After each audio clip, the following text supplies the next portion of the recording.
We'll take our business tidbits. When we come back, we'll delve into our newspaper review, so stay tuned.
Yeah, so you got your weather reports. Even though I'm inside the studio, I can actually feel again that it's a bit cloudy. So even if you think it's not going to rain, please still, as I say always, carry your umbrella with you just to be safe. Or in order to stop yourself from buying UV creams, etc., please put your umbrella in your bag, so when it's very sunny, you just open it and you're safe, good to go, and maintain your skin color as it is. Now we are at the part where we tell you what the newspapers are reporting. I have the Ghanaian Times, I have the Chronicle, and the Daily Post. Eric, good morning. Yes, good morning. What do you have? I have Business and Financial Times, the Daily Dispatch, of course, talking about politics and 2024, and then the Daily Graphic. Did you sleep well? Did you sleep at home? Because I came to your house, but I didn't find you. I'm sure that's why we are not matching in terms of... yes, I didn't find you, so I didn't know what you were wearing today. I enjoy sneaking into your room. It's fun. And so... I hear. Well, I'm about to witness one. Okay.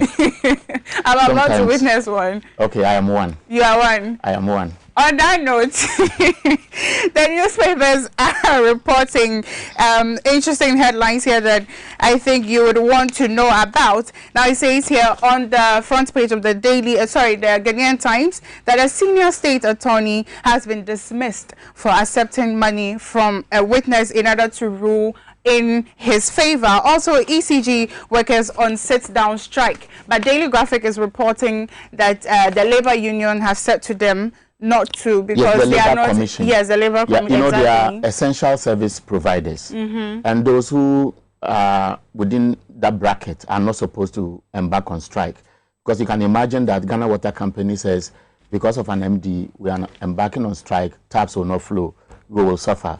So the labor union and what really governs how people work in different establishments has carefully taken consideration of this. And so they are saying that the 2-hour strike they have declared every day in protest against the decision by government to keep the MD at post is illegal. And so they have warned them that if they continue today, those who were involved be identified and dismissed. That is the position of the National Labour Commission. It has also told the ECG staff that if they have any grievances, tomorrow, Wednesday, they are calling an emergency meeting. So the National Labour Commission, the unionized staff of ECG, the management, and in fact, they are saying the board has a key role to play in this. And let's see how things will unfold today and possibly tomorrow. All right. Now, looking at how things are unfolding, President Akufo-Addo rallies support for the Black Stars. He actually has been able to put aside again a trust fund for the AFCON 2021. In it is 15 million, but the sports minister has come out to say that we'll need about $25 million for this to happen. So I'm sure they'll report it and we will tell you the update as well. Now, also 507 foreigners have been arrested in Bolga, Tanga. Now, on the back page, it says here, deal decisively with Galamsey's activities coming from the lands minister to the Western Regional Security Council. Also, FIAC charges WA countries or West African countries to conserve the forest. Eric, are you ready, or I should? Yes, I was going through the story about the president launching a $50 million fund towards the AFCON 2022. It talks about the passion for football, and those leading the charge to raise the funds are the Minister for Youth and Sport, Mr. Mustafa Yusuf, the Deputy Minister Designate, Evans Opoku Bobie, the President of Ghana Football Association, Ket Okreku. They will be leading this charge. And it is coming at a time many people think that many of the corporate bodies are fatigued. Remember that when COVID set in, many of them supported the COVID fund. And we've gotten to a stage where even the fund management itself is complaining that they are struggling to raise more money. So I'm just wondering if corporate bodies will buy into this idea of supporting the fund to use that platform to market their products, or the corporate organizations themselves are struggling.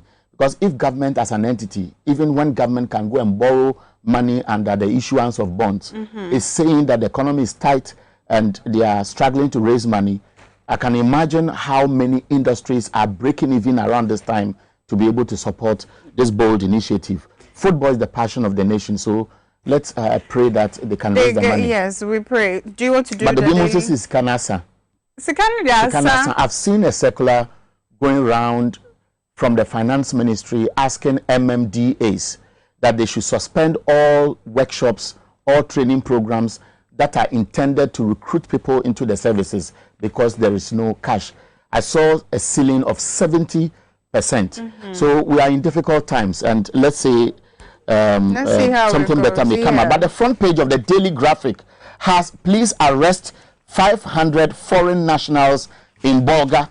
And the banner headline here is talking about Volta River Authority celebrating 60th milestone. VRA moves to reduce power cost. And that's the story on the front page of the Daily Graphic. The center spread has some corporate social responsibility. So you see that a number of schools have been lined there who are receiving all kinds of support from the Volta River Authority. These are books, these are Veronica buckets, these are desks, and I think it was a very nice celebration. Now, the back page, Labour Commission stops intended ECG strike, and Ghana to receive 200,000 COVID-19 vaccine doses. I've also seen a publication suggesting that UNICEF has vaccines going to other countries because they have seen the plight of Ghana as we speak. Yesterday, the Ghana Health Service said we may not even get the second batch of AstraZeneca vaccines by May. They are saying maybe by June, that is when they will come in. And UNICEF is going to donate to us 1.3 million vaccines, and some will go to Togo, Uganda, and a few other countries. And so that's how things are unfolding as far as COVID-19 management is concerned. Another story unfolding here in the actually page 3 of the Ghanaian Times is saying that a security man, 38 years of age, has been sleeping with his 14-year-old daughter, and so he's been sentenced to 31 years imprisonment. Hopefully that will deter him if he comes back or makes it back. Now I'll be taking the Chronicle. Now on the front page, the bonus story has to do with Ghana's acquisition of Airtel Tigo for $1. It says that we bought Airtel Tigo for just $1. What's your beef? This is from Esla, but some George is responding saying, how much does the pencil you use to draw your eyebrows cost? Also, India bans export of AstraZeneca and creates fear and panic in Africa, whereas Cops AK-47 fails to fire as armed robbers pounce on gold bullion. Now on the back page is sports. I would do my best. It says here, I would have loved to have kicked him even harder. This is coming from Cantona. It says Cantona shows no remorse over infamous Kung Fu kick, whereas Chelsea clash with Real Madrid in Champions League semi-finals. Okay, so let's do the Business and Financial Times. It says businesses must invest in new technology to survive pandemic. Deloitte and Tush chief executive is saying here, and then VRA betting on technology innovation to drive down power generation cost, which is a new approach to managing the power sector, captured on the front page of the Business and Financial Times. The back page, G Money reaches 1 millionth customer milestone, also here on the back page of the paper. Let me run through the Daily Dispatch. Front page, head of NUST Political Sciences Analysis. Apart from John Mahama, no other NDC person can beat Baumia or Alan Tremanting. So that's it on the front page of the Daily Dispatch newspaper. Now, another story here says exploration of gold near Mole Park will not happen under my watch. That's Abu Jinapo, and I know it may never happen because that is home region, and of course, as a Minister for Lands and Natural Resources, he should be interested in protecting those elephants and other games in the reserve over there. Abna, that's all I will do from the Daily Dispatch newspaper. I see you have, is it page 10? Yes, there's something which is an opinion on the presentation by Sir Sam Jonah. Okay. And I see this presentation focusing on the role of the media, press freedom, what they call suppression, whether it is existing or otherwise. For example, there's a highlighted paragraph here which says, freedom of expression is a two-way street. And if government or its supporters push back vigorously with counter-arguments, I fail to see how that counts as intolerance. And that's very instructive as far as this opinion piece is concerned. I'll be dealing with the details when we get to the newspaper review segment. Right. Now, still on Sam Jonah, he's saying something here. He says reflections on Ghana's future. This is on page 3 of the Daily Post. Now, he says, I am afraid that unless there are clear plans to ensure that the economy creates jobs, reduces poverty, and improves upon the quality of life of the average Ghanaian, a sense of hopelessness and helplessness will be the lot of our children and grandchildren. The debt will suffocate them. This is what concerns me. How do we avoid this situation? In my opinion, we can only do so through investment in all sectors of the economy. I listened to him yesterday. I took my time to listen to him, and the revelations are quite frightening. Yes. He says, as we speak, he mentioned the national debt as we speak, and he also spoke to the projections that were made. He says, as we speak now, about 26 to 28% of all the revenue we collect are used to pay workers who are around 800,000. Then about 35% of that is used to service debt.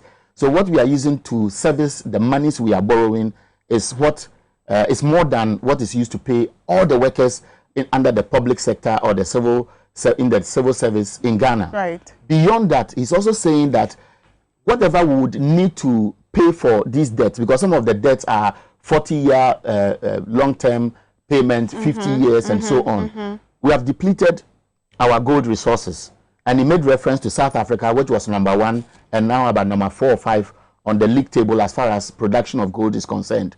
And then he made reference to our forest belt, which is depleted. He talked about the oil sector. And he said all these things that we have tied our loans to, or will expect that will make money in future to sustain the growth of this country, are shaky as we speak. And so he's scared about the future of that 30-year-old child today, what will happen when he's about 60 and 70, and the state of the economy. And with reference to the investment you spoke about, he's suggesting that government must take a bold decision. Yes. For me, this is the time I want to hear the academicians, if they are interested and patriotic enough to think about Ghana, to speak. Because the man talked about freedom of speech and collectively joining the public discourse to help improve this country.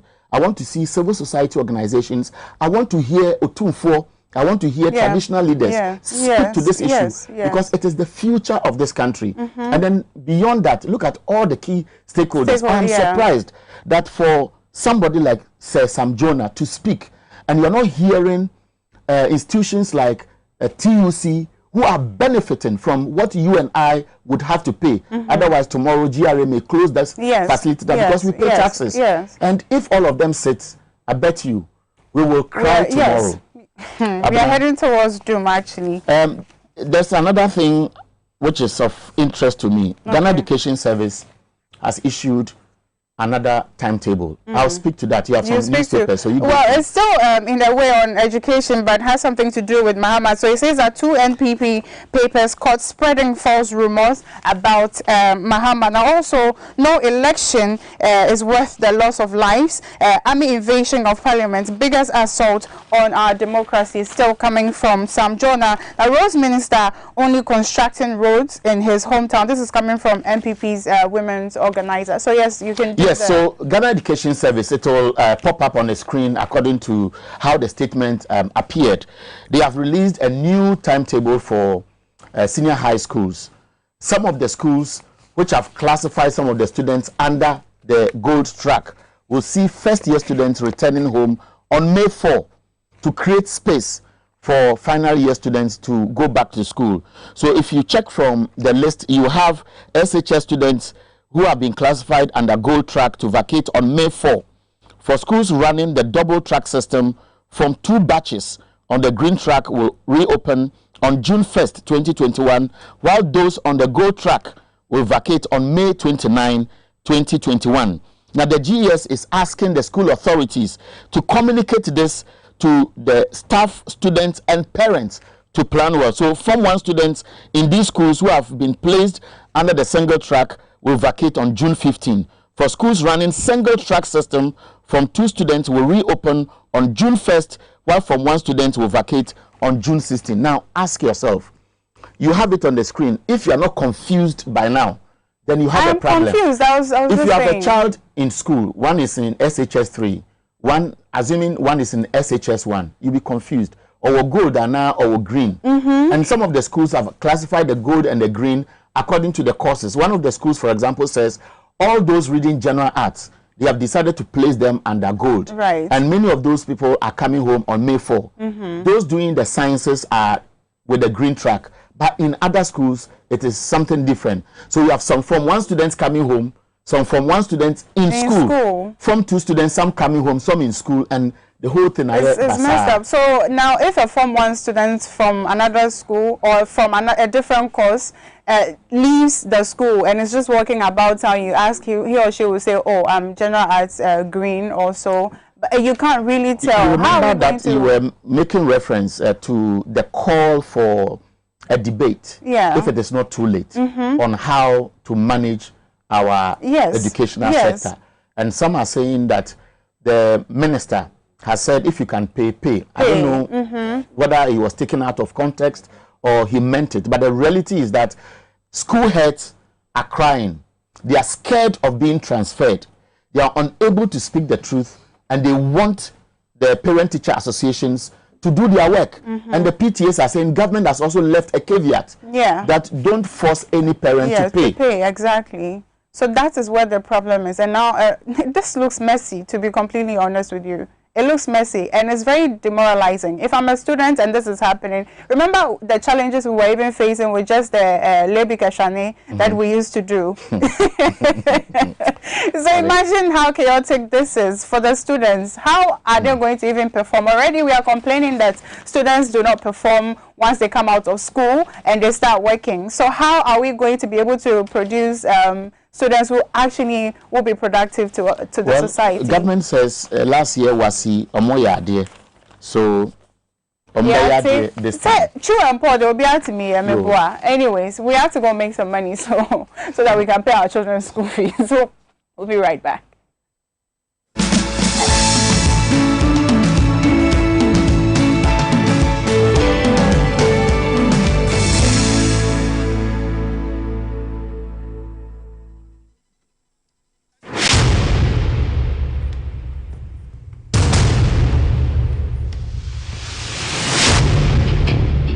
The average human body mass should have at least 60% water for optimal performance in any physical or mental exercise. We can help you maintain it naturally.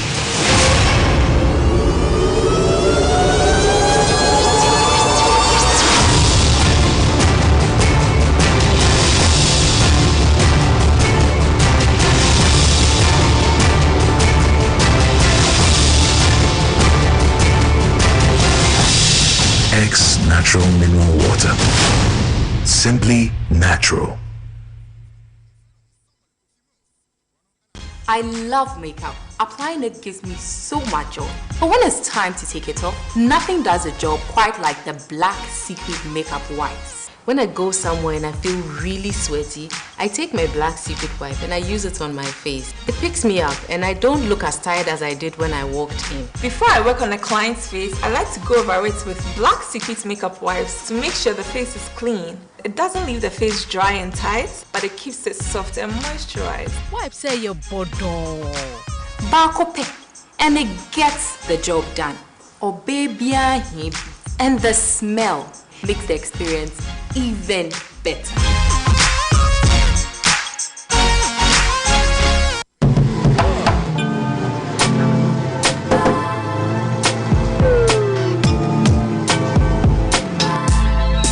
Welcome to AutoCheck Vehicle Diagnostic and Licensing Center.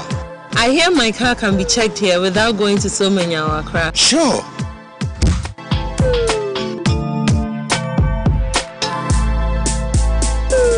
Check, auto checks. Check, auto checks.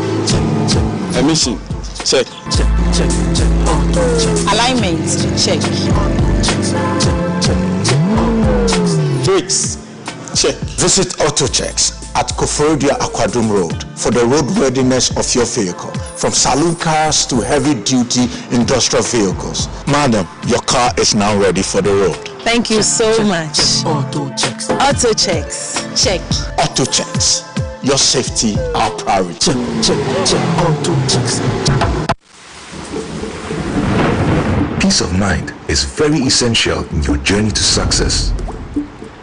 For Akwesi Papa, peace of mind means having a proper covering over his family. Literally. For Araba, aka Injection Mama, it's about having the funds to complete her advanced nursing course. And as for Corporal Odami, it's as simple as reporting on time for his shift.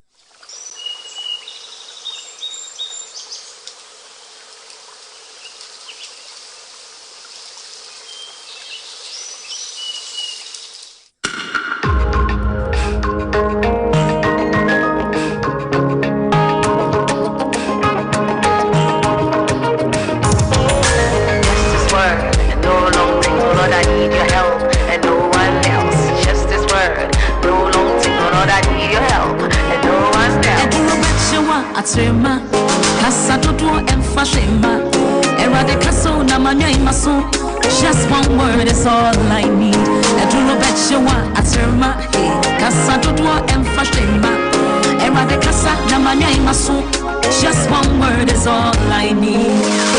Your word is a yes and amen. Your words are true, you never lie. Whatever you say shall come to pass. Every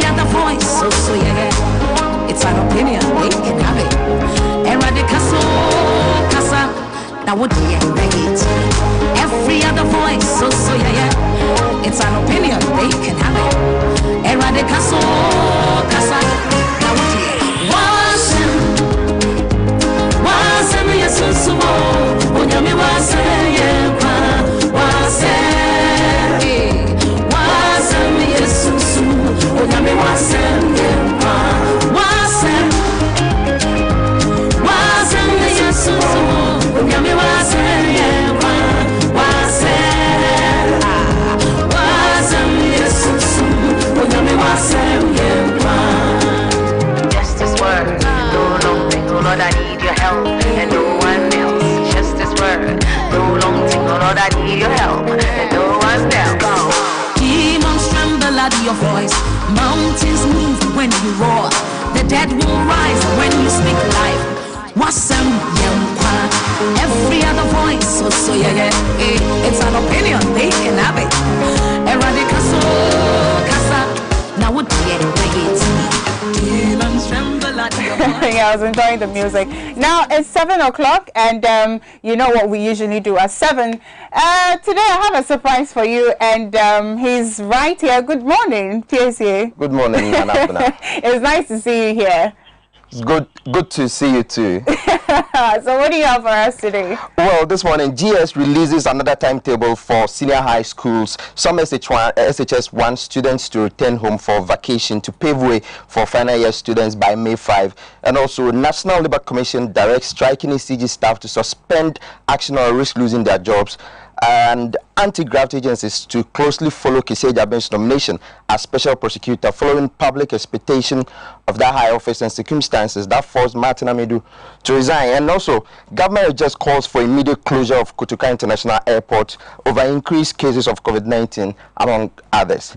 All right, so take us away.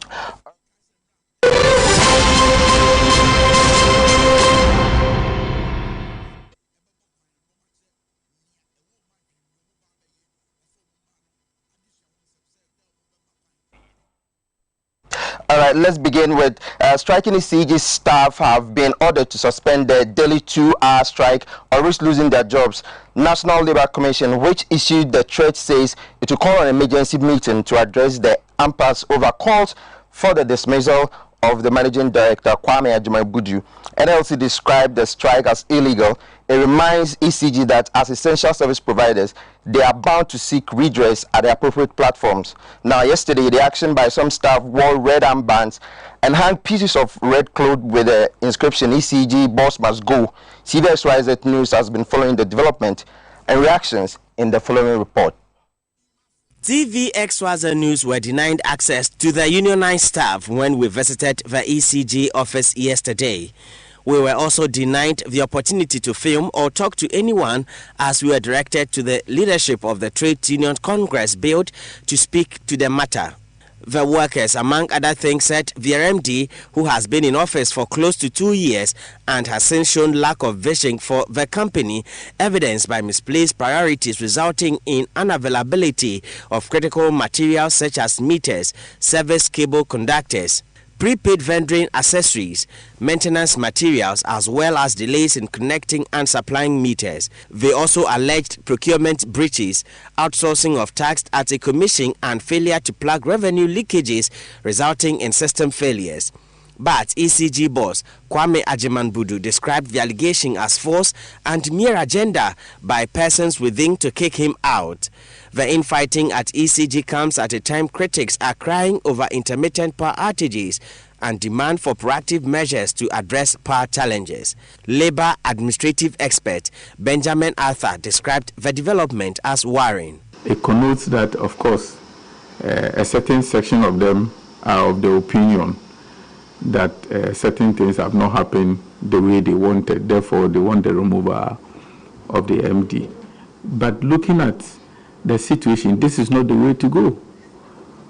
You are at the workplace, there are grievance procedures here and there. So why do you want to resort to a strike before you drum home your demand? And most especially when you have not notified management, neither have you also notified the National Labour Commission. The Labour consultant is praying the president is not seen rushing in to resolve the impasse, but leaves that to the ECG board. He strongly believes the underlying factors may set the tone for more divisions within if the situation is not properly managed. What those faceless people sought to do was to instigate their workers to lay down their tools, possibly exacerbate the power or the load sharing, so that people will begin to complain and say that, we are not getting power, or, the services are poor here and there. But thankfully, the management of ECG and its board acted very fast and made sure that every worker is at place. And Mr. Arthur warned that senior staff and others at ECG who have taken sides must be circumspect to prevent any situation that may be difficult to control in future. Amicable settlement is the issue. There is nothing like going to seek the removal of your MD, and that is the end of all the troubles you have. It's a management decision. Why are the workers, not even the entire workers, just a small section of them, interested in the removal of their MD? And for who to become the MD? For what ends?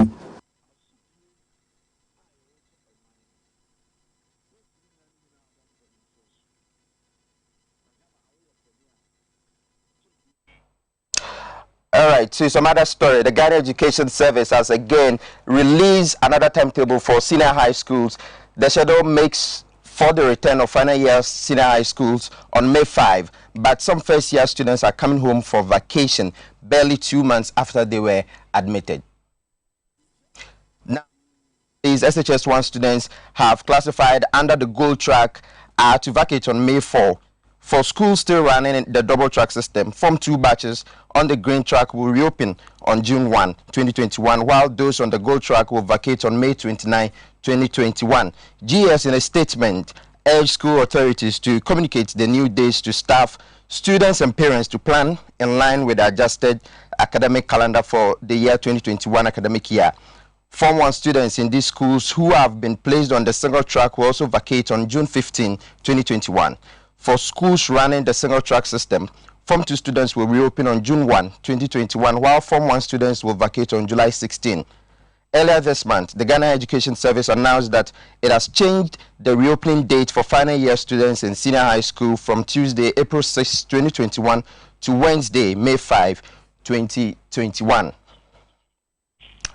Now to another story. It's now official. Legal practitioner Xyz Jabin, who was appointed recently to chair the Electronic Communications Tribunal for the resignation of then head of the institution, Professor Justice Samuel Dateba, a retired justice of the Supreme Court, during his fight with the Ministry of Communications in the heat of public debate over the closure of radio stations, has now been nominated as a special prosecutor. Anti-graft campaigner Vitus Azim says much now depends on what Mr. Japena has resolved to do if he gets the nod. Shortly after then Special Prosecutor Martin Amidu resigned in protest over attempts to manipulate his office for political gain, rumor went viral that one of Nana Akufo-Addo's lawyers, Akoto Ampao, will fill that gap. When Matthew Amidu resigned in November 2020, he raised a tall list of concerns and directed accusations against the president.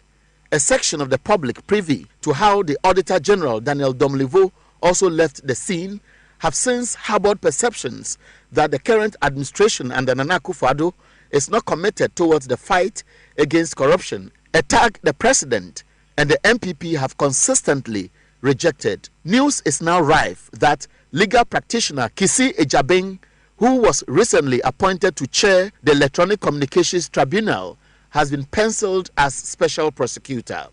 Anti-graft campaigner and former executive director of the Ghana Integrity Initiative, Vitus Azim, says public expectation will remain high about the output of that office. From our perspective, anybody that accepts the position, anybody that has government public service that is paid by the taxpayer should be, or is expected to put in as much as possible. So yes, the expectation will remain high, especially as corruption continues to be an issue in the country. So definitely, the fact that there were these problems does not mean or that what has happened in the past does not mean that when a new person comes in, then you should just relax and say, well, after all, as people came and they couldn't do it, so what do you expect me to do? No.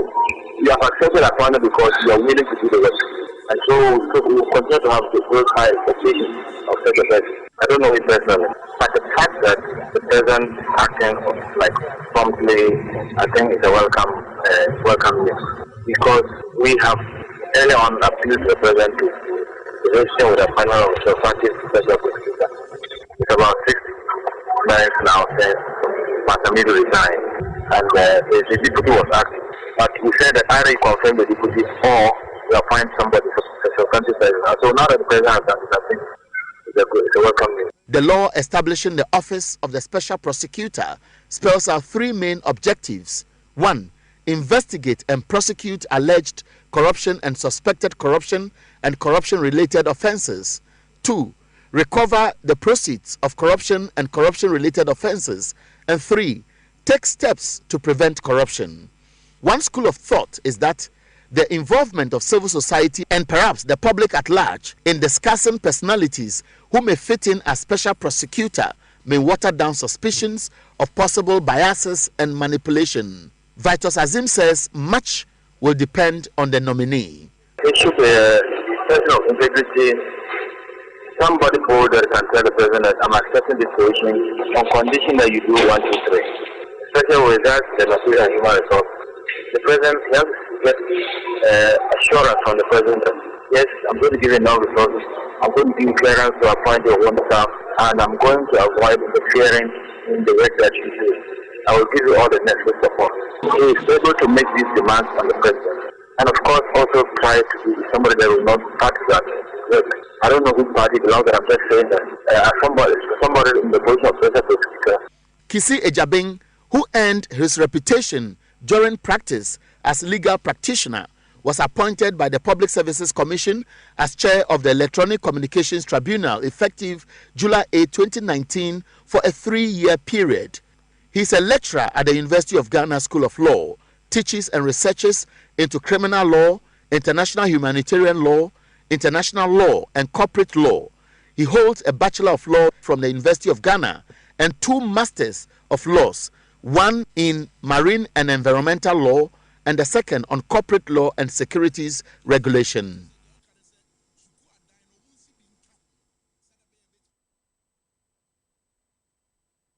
All right, and TV XYZ News has been speaking to a section of the public about what they think about the nomination of Mr. Japan, and they say that they think he has a huge task. Since the appointment of Martin Amidu, at least some cases have been addressed, so when they have a new prosecutor, it won't be bad. But the issue is, would the person be appointed on clean grounds? And will the person be appointed based on, not based on political grounds? That's what matters. It's not the issue of having a prosecutor. The issue is, are we going to have this person from a clean ground? Martin Amidu, the whole Ghana thought he could do something better, devoid of any political influences. But looking at what happened, I really doubt whether this man can actually do the work effectively, devoid of any political influence. But anyway, let's try him and see. There's always a possibility. I know that if he's strong enough, he can do this job. With this new person that is going to be appointed, I believe that from the background or what has transpired from Martin Hamidu, he taking over from that point, if he's very much serious in fighting the corruption as is expected of him, I believe he can fight. It's not going to be easy though, but then it all depends on the commitment that he has. And to some other stories, the Ghana Health Service says it is not ready to advise government to close down the Kotoka International Airport of flag red zone countries over the alert issued by Frontiers Health Services over the increasing positive cases among arrivals. Emphatic statement by the Director General of the Ghana Health Service, Dr. Patrick Kumar Boaje, is in reaction to calls by the minority in Parliament and some health experts. Dr. Boaje says Ghana is not considering a ban on flights from countries with high rates of COVID-19 infections. Over the weekend, the sole company in charge of testing for the virus as passengers arrive alerted government about outrageous number of positive cases being recorded. The notice by Frontiers Health Services raises suspicion about possible compromise and the need for proper scrutiny and sanctions against countries or airlines. Former medical director of the Ridge Hospital, Dr. Thomas Anaba, who is now a consultant and executive director of the African Center for Health Policy Research and Analysis, proposed some recommendations when he spoke to TVXYZ News. What are those processes? There must be a check of that person's health condition, his status for COVID-19 in the country he's coming from, the country of origin or his last link before he gets to Ghana. There must be what we call a checkpoint in Ghana to make sure anybody entering to doesn't have COVID.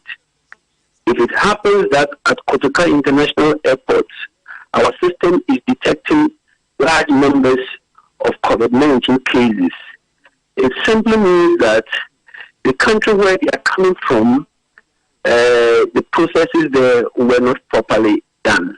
The development at KIA comes after concerns have been raised about the continual closure of Ghana's land borders to countries which have lesser COVID-19 cases compared to Ghana, and the floodgates of arrivals by air from red zone countries like US and UK. The minority backs those concerns, but Ghana Health Service insists the country does not have plans for such restrictions, but authorities will scale up prevention. But the former medical director in charge of the Ridge Hospital, Dr. Anaba, however, holds a different opinion.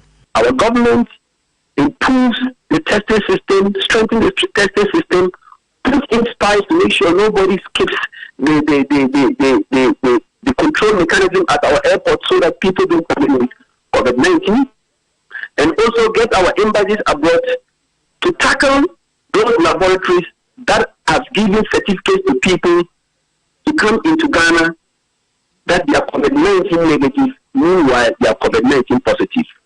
Make sure that the person comes. If he's positive, you take him to a center and give him a high fine. Make sure that the fine is too deterring that no one will attempt. No one would attempt to take any fake report to come here. If he comes and fake and he says you did it in the laboratory, then that person can sue that laboratory that gave him the fake report. But to say we should close our borders completely, what we can do is to isolate some countries that are in very high distress of COVID-19 right now. That is what we can do. There are already concerns about management of coronavirus cases following the conflicting statements from key institutions. The latest issue that raised eyebrows was about the postponement of the period for the second doses of COVID-19 vaccines. TVXYZ News has learned President Nana Akufo-Addo has now stepped up diplomatic talks with countries for the supply of some vaccines. Still on health-related issues, student nurses and midwives have issued a one-week ultimatum over their unpaid allowances for the past 8 months. We shall speak to one of their leaders shortly, but here is a brief report on their statement.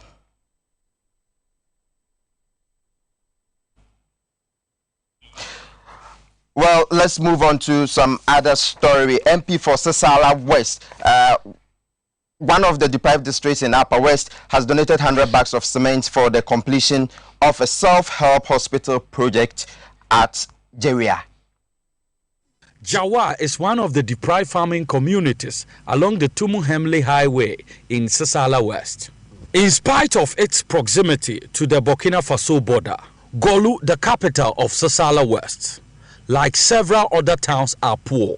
This uncompleted facility, now serving as health center, was built through a community initiative to augment the services rendered by a small chip compound provided by government. TVXYZ News has learned, though little contribution and labor, this health center has been able to save lives already. In fulfillment of his promise to help improve the lives of the people, the MP for the area, Mohammed Adam Sakparu, has donated 100 bags of cement to help complete the project. The support is expected to help fix the windows, cement the floors, plastering of the rooms, and the compound, among others. The small ceremony attracted local chiefs, opinion leaders, the assembly member for Jawar Lempleme electoral area. He also commended Mohammed Adan Sakparu for his street light project and contribution towards the construction of a 100-meter feeder road to the health center. The Sisala West MP, who recently filed an urgent question on the floor about some abandoned road project, hopes to fight hard to demand his fair share of the national cake for his constituents.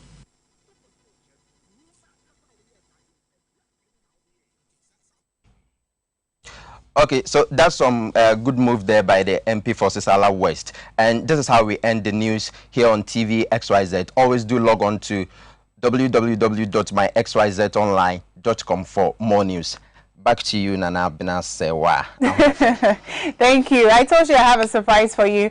Now, when we come back, we'll be discussing certain disturbing issues. The Ghana the Ghana Nurses Midwives Trainee Association actually are not very happy. And we have the Vice President and the Treasurer in the studio, and we'll be talking to them about their concerns.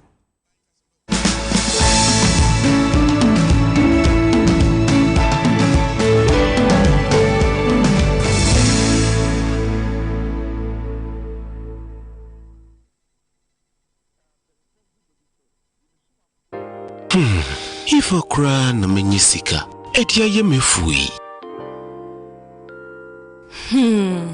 Ehin fa na menya bosia, edia tre medwuma yimu.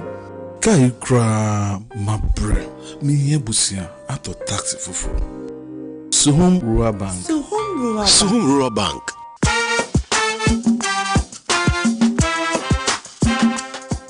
Yemamwa kwa baba Suhum Rural Bank. Ye won hyehyɛ ahodoɔ bi te sɛ dwadifo abosia, ekoko bosia, susu account, and it does wɔ hɔ savings account, me bada chain savings account, and the akeka ho. Suhum Rural Bank was 034229186. Na won so wetumi aka sɛ Suhum Rural Bank ama ene mayeka una. Suhum Rural Bank enti me pa minie. Suhum Rural Bank, growing our heritage.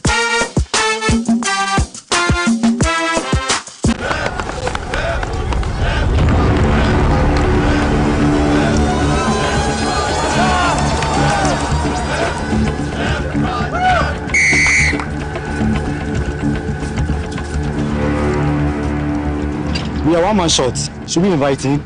Yes. It be old cargo. Can I join you guys? Yeah.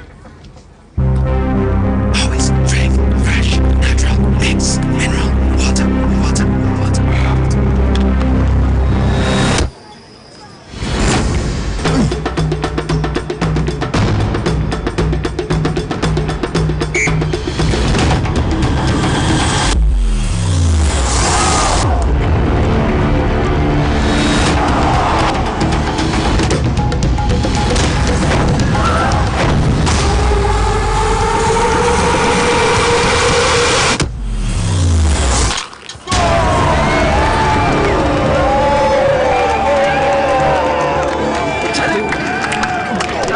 Still got it. Always keep hydrated naturally. That's my secret. Manufactured with the primary aim of preserving nature's finest minerals necessary for a healthy mind and body. X Natural Mineral Water. Simply natural.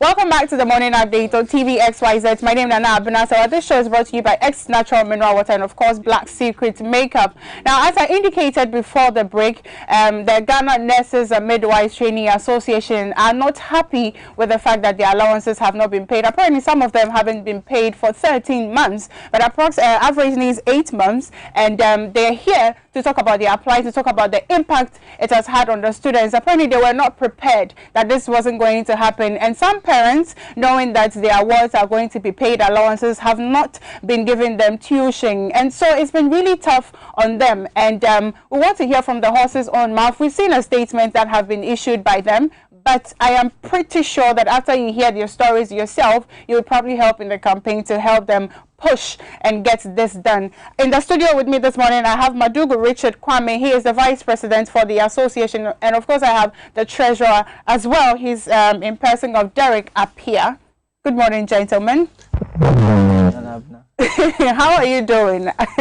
I say we are fine. We can say so. Vice President, have you been? Has your position been threatened by the students due to this situation? Actually, no, but the critics are there. You know, once longing to see that message on their cell phones, their training, right. So, Treasurer, they haven't threatened to, you know, do something to you because they think that you have the money and it's not coming out. Not exactly, but you see, you can receive up to about 200 phone calls in a day. All in relation to when there's an allowance coming and things like that. Phone calls, that's all for who, Johnny. All right, so let's delve into the issue. Tell us exactly what is going on with your allowance. What is happening? What are some of the impacts it has had on you personally, and then the rest of the students as well? I'll start with the Vice President, Mr. Vice President. Thank you very much. You know, it's very, very, very serious. The issue of delay in allowance payment is very serious. We have people who are in these institutions, and then they are depending solely on the allowance to take care of their upkeeps and then you know, pay their bills. And then as we speak right now, the allowance hasn't been paid for 8 months, and then some are even owed arrears more than 10 months, 12 months, 15 months. Yeah, so it's having a negative impact. As we speak right now, some are not even allowed to write their end of semester exam.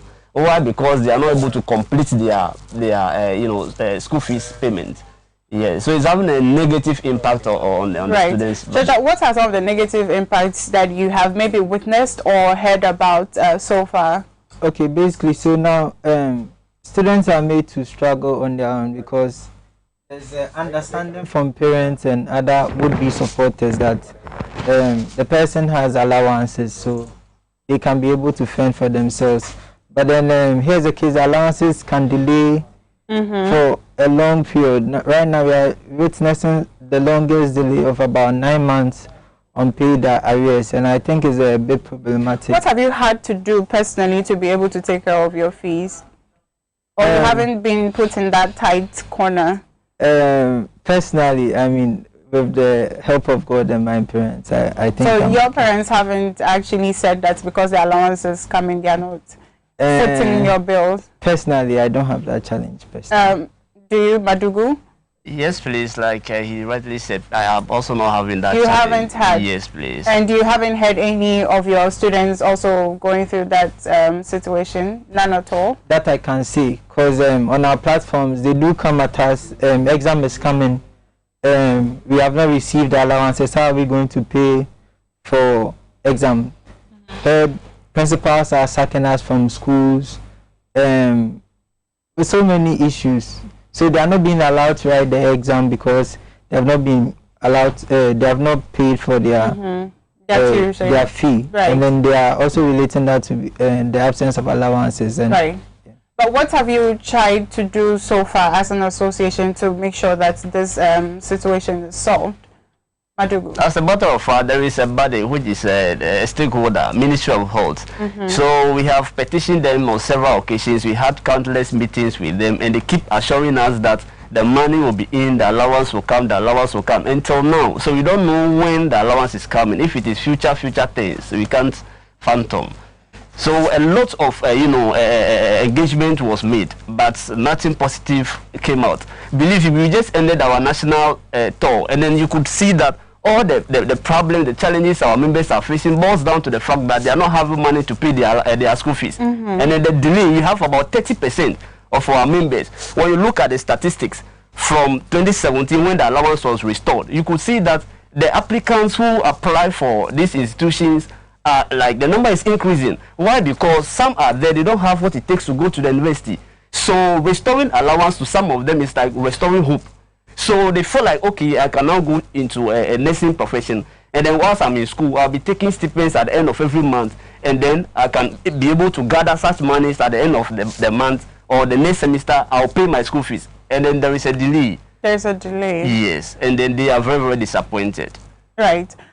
So is there something you want to add to what he just said? Basically, for those who left school, I think last year, November, there's still 1 month of allowance owed them, and that has not been addressed. Aside that, for the past 9 months now, students are crying and they are always on our necks. I think it's very important that the ministry hears us and then solves this issue as soon as possible. Because would you say that this introduction of allowance has helped, or is actually become a canker and you don't want it anymore? Oh, I will not sit here to say that the allowance is not good. If it wasn't good, we wouldn't be advocating for it to be paid. But then the problem is in the implementation of it, it has been a bit poor, because you can see that allowances have never been paid on time. There's always delays. Instead of, let's say, after every 1 month, they wait for about a period of 4 months and pay for 3 months, and so on. Last year, we had to wait for about 7 months for the last one that we said was paid in November to be paid. So it's all about the going about it that has not really helped. Right, that's what hasn't helped. Okay, so let's look at the bigger picture here. In the end result, what exactly is this doing to you? Aside the fact that you can't write your exams, do you hear that people want to drop out of school and instances like that? Okay, so basically, if you came to the nursing institution with an idea that you will have support from government to pay your tuition and things like that, and then you find out that it is not possible because of their delay, and then the institutions don't support you to also go through with the faith that maybe government will pay and then they can also be paid. So here's the point: you are in the middle of the water, and then the support that you thought that you have is not coming. So it can sort of threaten and shaking some people, so they may not have that comfort that they started with. But I think nursing is a nice profession, and once they get in, they are willing by any means to finish. So right. Yeah. Maduk, in your statement, it stated that you're giving the government a week to sort this out. If it happens that, it doesn't happen in a week, because we've seen instances like that, what do you intend to do? As a matter of fact, this is a great courtesy call on the government. So we are appealing to the government, to pay the allowances, because in fact, we have plans advanced, yes, but I can't sit here and then say that after the 1 week time frame given, the government isn't able to respond to our call. And no. You I can't disclose that. Right. Yes, now, before you leave us quickly, what do you want to say to the government or your student body as well? Okay, I will say that representing about 80,000 people is not simple. And we are still dialoguing as to what can happen if things don't go the way that we are expecting.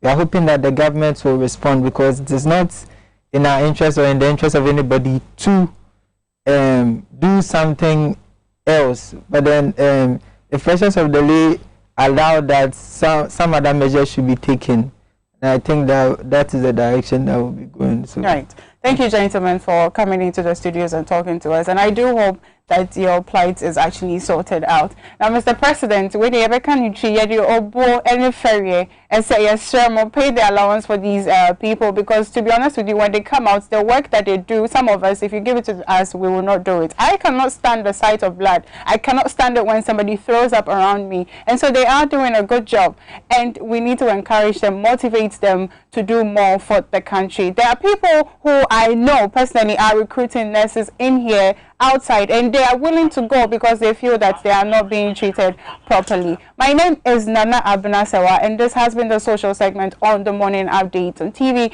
XYZ, brought to you by X Natural Mineral Water, and of course Black Secret Makeup. Eric is on standby with the newspaper review.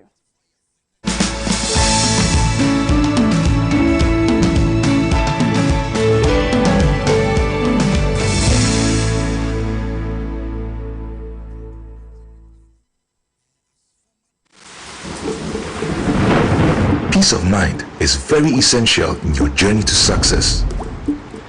For our Kwesi Papa, peace of mind means having a proper covering over his family. Literally. For Araba, aka Injection Mama, it's about having the funds to complete her advanced nursing course. And as for Corporal Odami, it's as simple as reporting on time for his shifts. Sometimes all you need is a simple push. At Needs Microfinance, we have tailor-made loan packages for salaried workers under the Controller General's Department. With the low interest rate and quick wahala-free process, you are guaranteed of a timely solution to get back that peace of mind, literally in 30 minutes.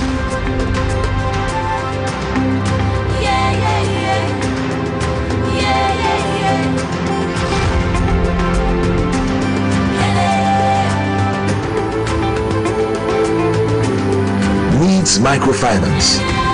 Growing with you.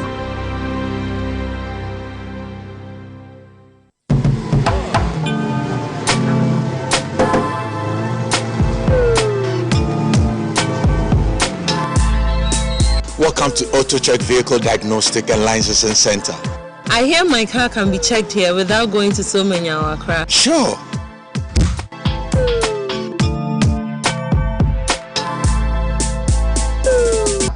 Check, auto checks, check, auto checks, check. Emission, check. Auto checks. Alignment, check. Brakes, check. Visit Auto Checks at Koforidua Aquadum Road for the roadworthiness of your vehicle, from saloon cars to heavy-duty industrial vehicles. Madam, your car is now ready for the road. Thank you so much. Auto checks. Auto checks, check. Auto Checks, your safety, our priority. Check, auto checks.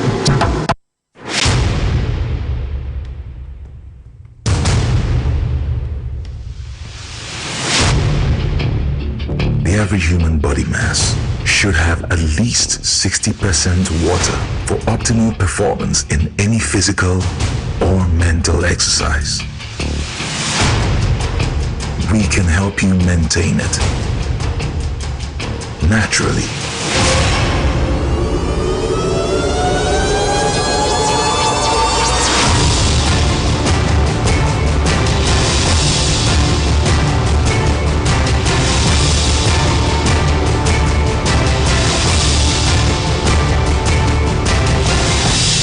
X Natural Mineral Water. Simply natural.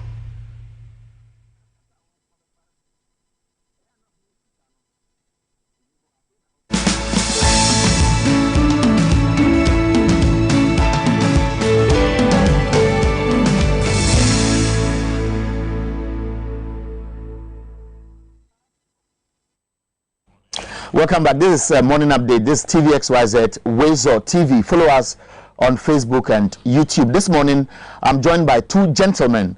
One is Courage Kwesi Nobi. He's a member of the National Communications Team of the NPP. And Prince Derek J. He says I should read all his titles.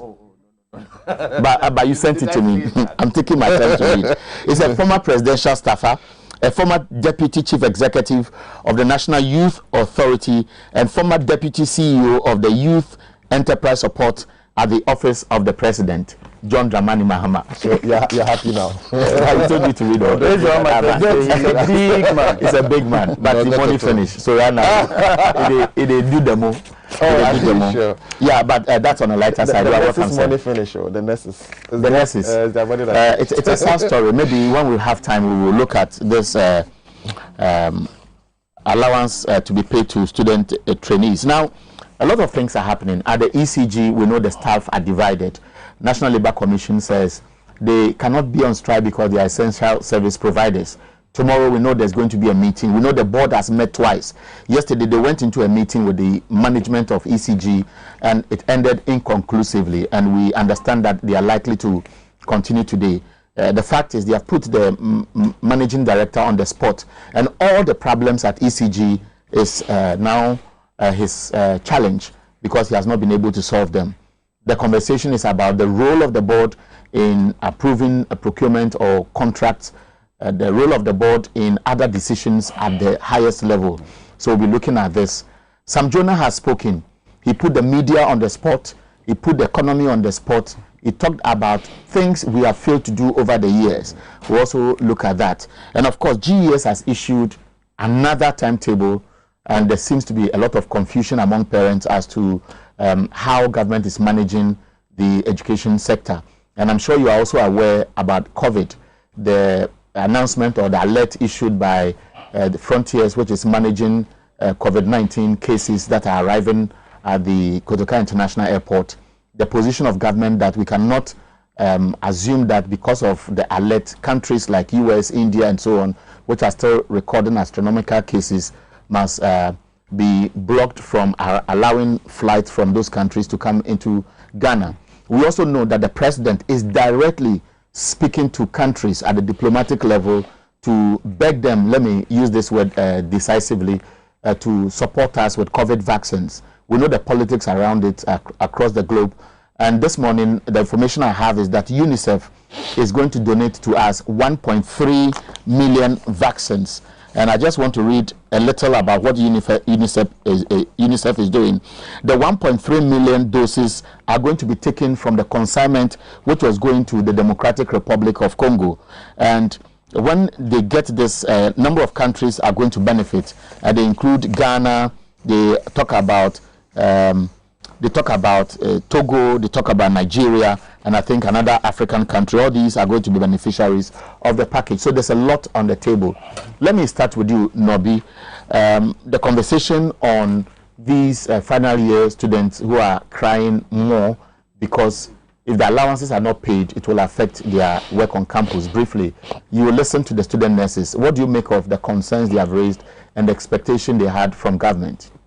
Okay, thank you very much, Cleric, and good morning to your cherished listeners and to my senior brother here, Prince.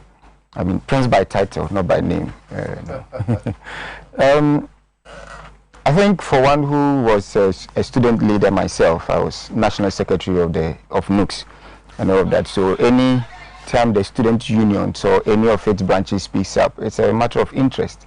And I think that basically the union's leaderships exist to express and to champion the grievances that they may have and all of that. In all of this, I've not heard from the union, that is NASAC, that's the leadership of the Health Students Association.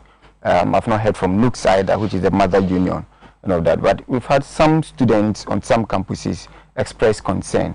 I have not followed much to know or to ascertain. Okay, so let me help you with some information that may feed into the input you want to make. That'd be helpful. There are about 80,000 students who are trainee nurses or midwives. Okay. They are supposed to enjoy allowances, and they are saying that for the past 8 months, nothing has been paid. According to their statement, some of them are even owed up to 13 months. The statement also captures the fact that some of the student nurses are now doing national service. You know, there's a new policy that after training, you don't get direct employment. You would have to do a 1-year national service. Some of them are owed 1 month of allowance that has not been paid. Now, the statement says that if government cannot pay the money or all the money immediately, government must issue directives to the school heads to allow those who have not paid their fees. In fact, the initial directive was that if you pay you don't pay 60%, at least 60% of your school fees, you won't have access to lectures, which means you can't write exams. And so because many parents assume that the students are receiving allowances, they don't get any support from home. And these students who have not paid their fees cannot get access to lectures. So if government cannot pay the money, government must issue directives to the heads of the various nursing training or midwifery training schools to allow them access to exam centers or lectures. So that's a summary of the long statement they issued with a caveat, 1 week ultimatum. Okay, okay, that's quite an interesting perspective from the student union. But at least from what you've narrated, there are different levels of concern. There are those who've now over 8 months here and the 4th month of the new year. So that's about 4 months before the end of the year and the current 4 months into this year. And then there are those service persons who have not received a month's notice and all of that. Fine. So these are legitimate concerns, if you ask me. We're part that missed me is about access to lectures and or exams. I don't know whether exams are included. Exams. Yes, because having come from the difficulties we've come through, or that we continue to come to be in and are trying to get out of it, I do not think it will be sensitive for any institutional head or management, right, to put a financial incentive as an impediment before students. For me, it does not register on good leadership for me, because you are all in the situation that you are aware of. Now, particularly for those who are in final years, when they complete, that's not the end of the road for them. They'll still have transactions with the school, i.e. their results and other things and all of that. So if it's about payment, you have mechanisms to get the money from them. No, so it is not given that once they write the final exam and they step out, they are done. So I think some level of sensitivity should be demonstrated by the institutional leaders. Recently, we had a situation of Xyz, where the management issued a very draconian policy where the students had to go on demonstrations. And some of these things are quite sad to witness, particularly for my educational leaders. On the level of the payment of the allowances, I think that I'm not sure what communication has gone to the institutions from government. I'm not sure what the student leaders in their engagement with them, because normally when it delays, your first point of call is to engage institutional leaders, either the Ministry of Health or the Scholarship Secretariat and all that. I'm not sure what engagement has gone on and what they've been told. Probably the statement. But you would have known from a few months ago and the narrative of the students that several efforts to prompt government to pay have fallen on deaf ears. These happened before the elections. Now, with your submission about the insensitivity of the managers of the various schools, have you also factored the need for some of these schools to be able to be well resourced, to be then to feed the students, because the school fees is not to be collected and dumped somewhere. These training institutions feed the students morning, afternoon, evening. And if the students don't pay the money, they cannot automatically assume that they are magicians and they will conjure food on the tables for the students. No, I think it's a mix of issues here, because if you look at it from coming from last year, I mean, practically the whole of last year, hardly was any student in the classroom. Yet some commitments have been made towards utilities, facilities, and all of that and everything. So having resumed when now people are coming back to school and all of that, there should be a balance. There should be a way of, I mean, knowing how to manage all of this without necessarily say that automatically once you resume, every cost then comes up. What about the period when they were at home and they're having to do a lot of their educational needs online? All right, they were fed at home and all of that. So the commitment they had made to the school, facility user fees, utilities payments, and all of that would have been absorbed. All of that should be there to serve as a buffer now that there are these things. Again, what these students are also what is happening is that their fees, all right, a lot of them would have paid already. I mean, I don't know the percentage, but it will not be up to even, let's say, 30% of the students who will wait for allowance before they pay their fees. Because the allowance is actually to support their upkeep in terms of books, buying books, and then some personal stuff. Because it's not so much to even be able to absorb the fees, right? But some of them who may have peculiar circumstances wait and then use that to support the financial efforts from their parents or other things. So it's not also accurate to say that you are waiting for the allowance. Because, I mean, from time immemorial, the allowance never comes even before. Sometimes we are at the end of the term before the allowance comes. If it comes at all, so let's say you are in semester 1.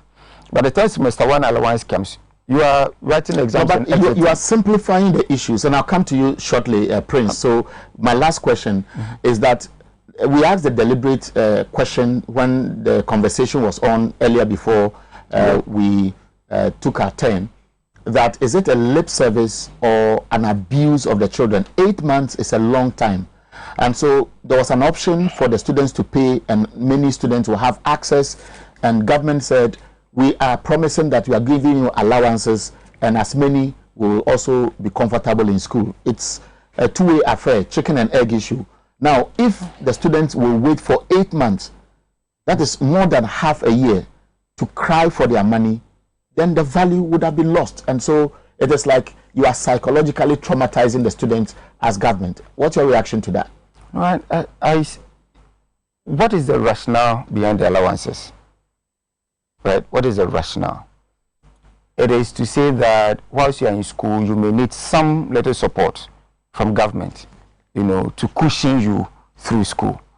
It's never been the position of government from a Champions time or wherever that allowances are to absorb parental responsibility. Allowances are to absorb the entire cost of the student.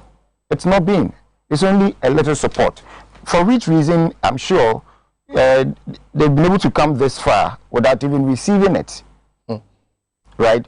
So if their impression is made as though because of the non-payment of the allowance for this period, right, people have not been able to pay fees. Allowances have never absorbed fees.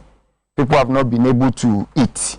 No, it's not a situation. Okay, because so once you pay fees, the institutional leaders, right, a part of that fees is to cater for you. And I'm saying that as far as the management of the schools are concerned, they should have some backlog of money. From what we know, from March last year and all of that coming, I mean, a lot of students had to resort to online. They are buying their own data to go online, and they're staying in their homes, feeding off their parents and all of that. So whatever money they paid, and we did not see that, oh, because we are working from home or schooling from home, A, B, C, and D items on your fees have been taken off. So you pay just a little quota, you know, for what you're enjoying and all of that. Okay, so let me come back to you. So I think we've exhausted some time on this subject. Let me come to you, Prince.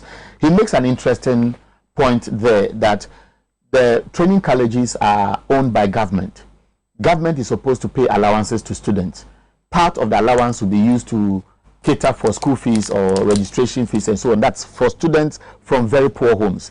And so if we all agree that for the most part of last year, we were home because of COVID, there should be an arrangement between the National Midwifery Council, the GES, the Ministry of Health, and the schools to be able to absorb part of what would have gone to them as cost because the children were home after all. And then this problem wouldn't exist. I don't know your response to that. First, a good morning to your viewers. And he mentioned the National Health Student Association of Ghana, NASAG. Incidentally, myself and Dr. Efrie were the ones who were tasked by Professor Akosa to put that body together some years ago when he was the Director General of the Kolebo Teaching Hospital. No, of the Ghana Health Service. Ghana Health Service, okay. It was a very good idea of bringing all health sector students' unions together to form an umbrella body. Now it's been absorbed into the National Union of Ghana Students body as a full block. These problems are not limited to, let's say, the nursing sector. It's quite of course. I mean, if you remember, we had teacher training allowance issues, that's the tag. And then we have now the nursing trainees or students allowance issue. It's a policy decision, a deliberate policy decision by government, not the institutions. If you recall, towards the 2016 election, it became a very big issue that this president and his vice president went on campuses. And I'm sure my brother tagged along. They went and promised the students that they would pay them allowances. They promised.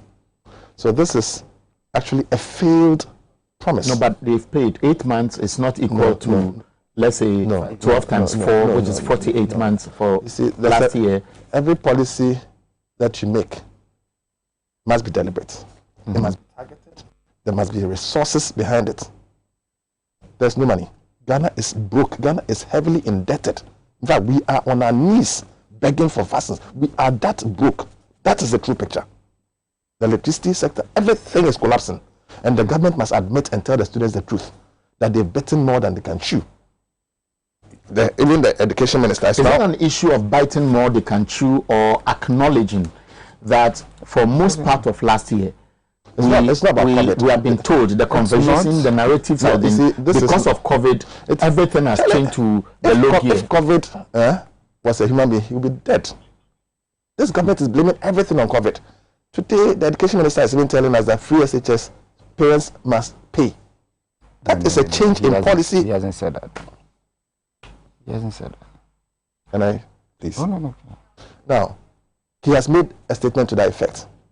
So there's a shift towards full cost recovery at all levels, whether at electricity, whether you're giving free electricity, free water, everything Ghanaians must pay because Ghana government cannot afford. That is the truth, and there must be an admission. Now you see, the policy of allowances is good, but it is not better than what was being proposed in 2016 by His Excellency John Dramani Mahama.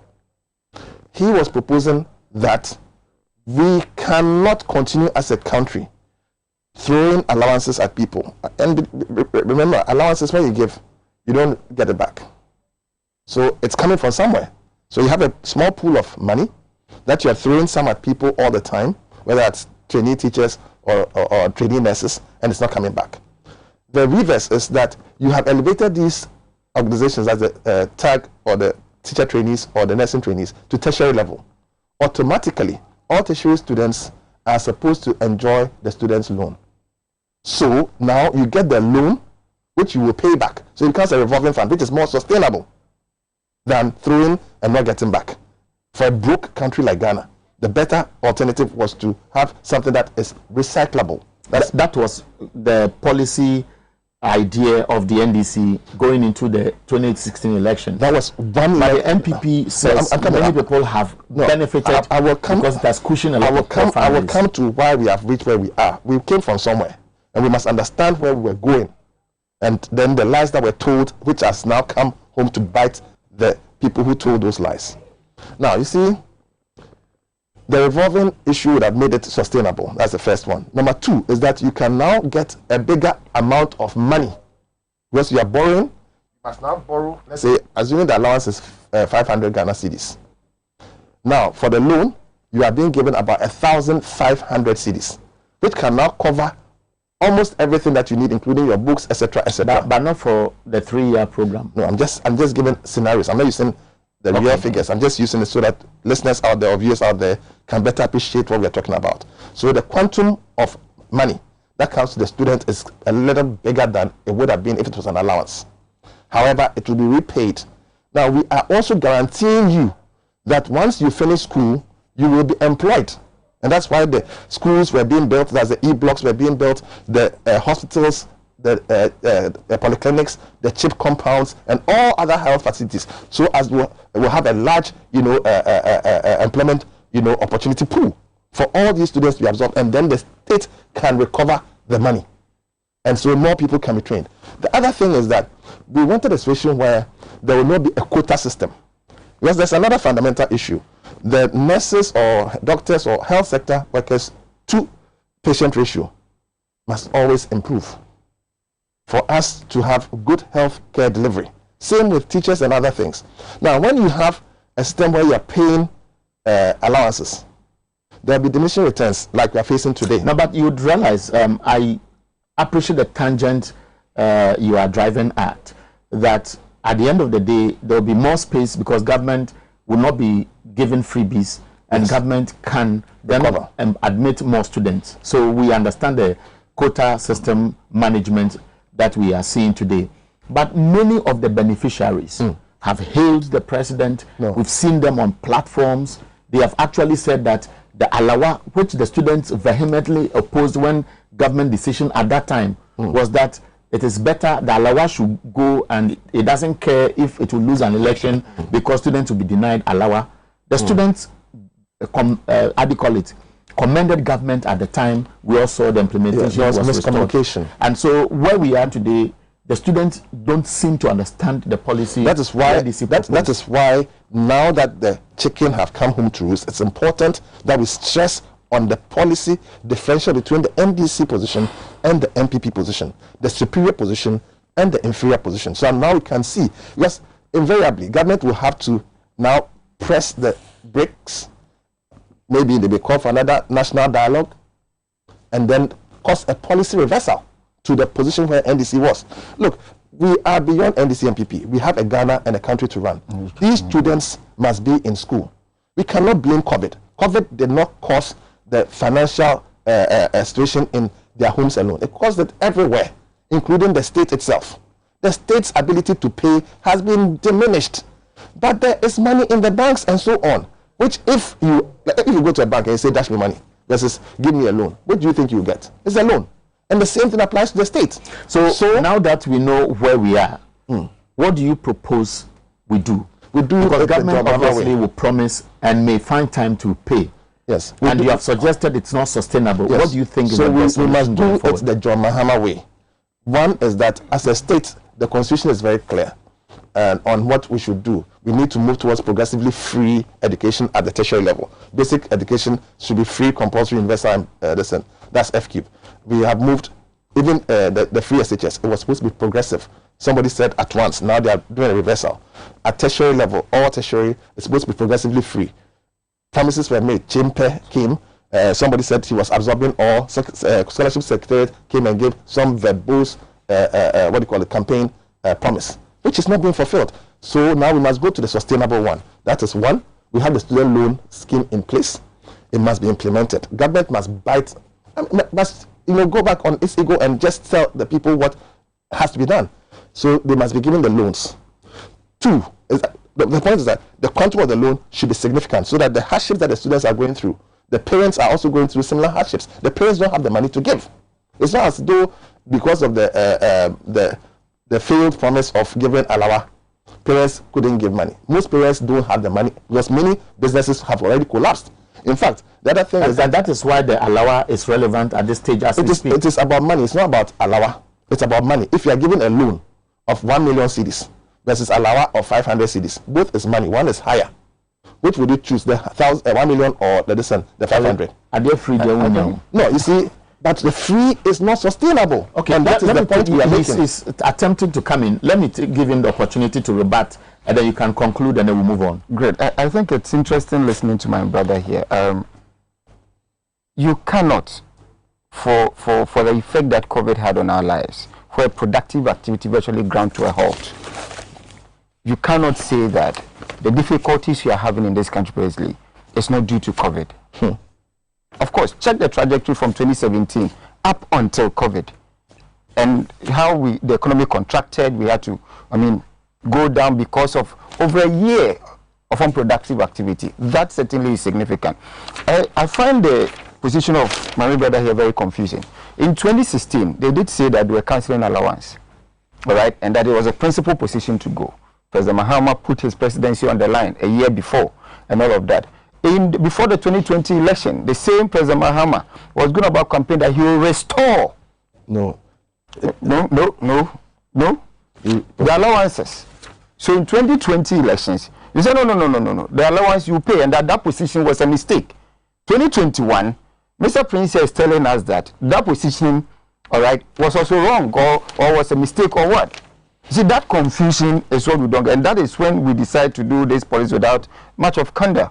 Your position has changed 3 times in 2 electoral cycles and beyond. So because today we have challenges paying frequently, continuously, even though we have paid almost the first 4 years, only 4 months in default, right? 4 months a year, that's about a month per year. 30 months. Because of that, you are here now saying that, if it were NDC, we will pay.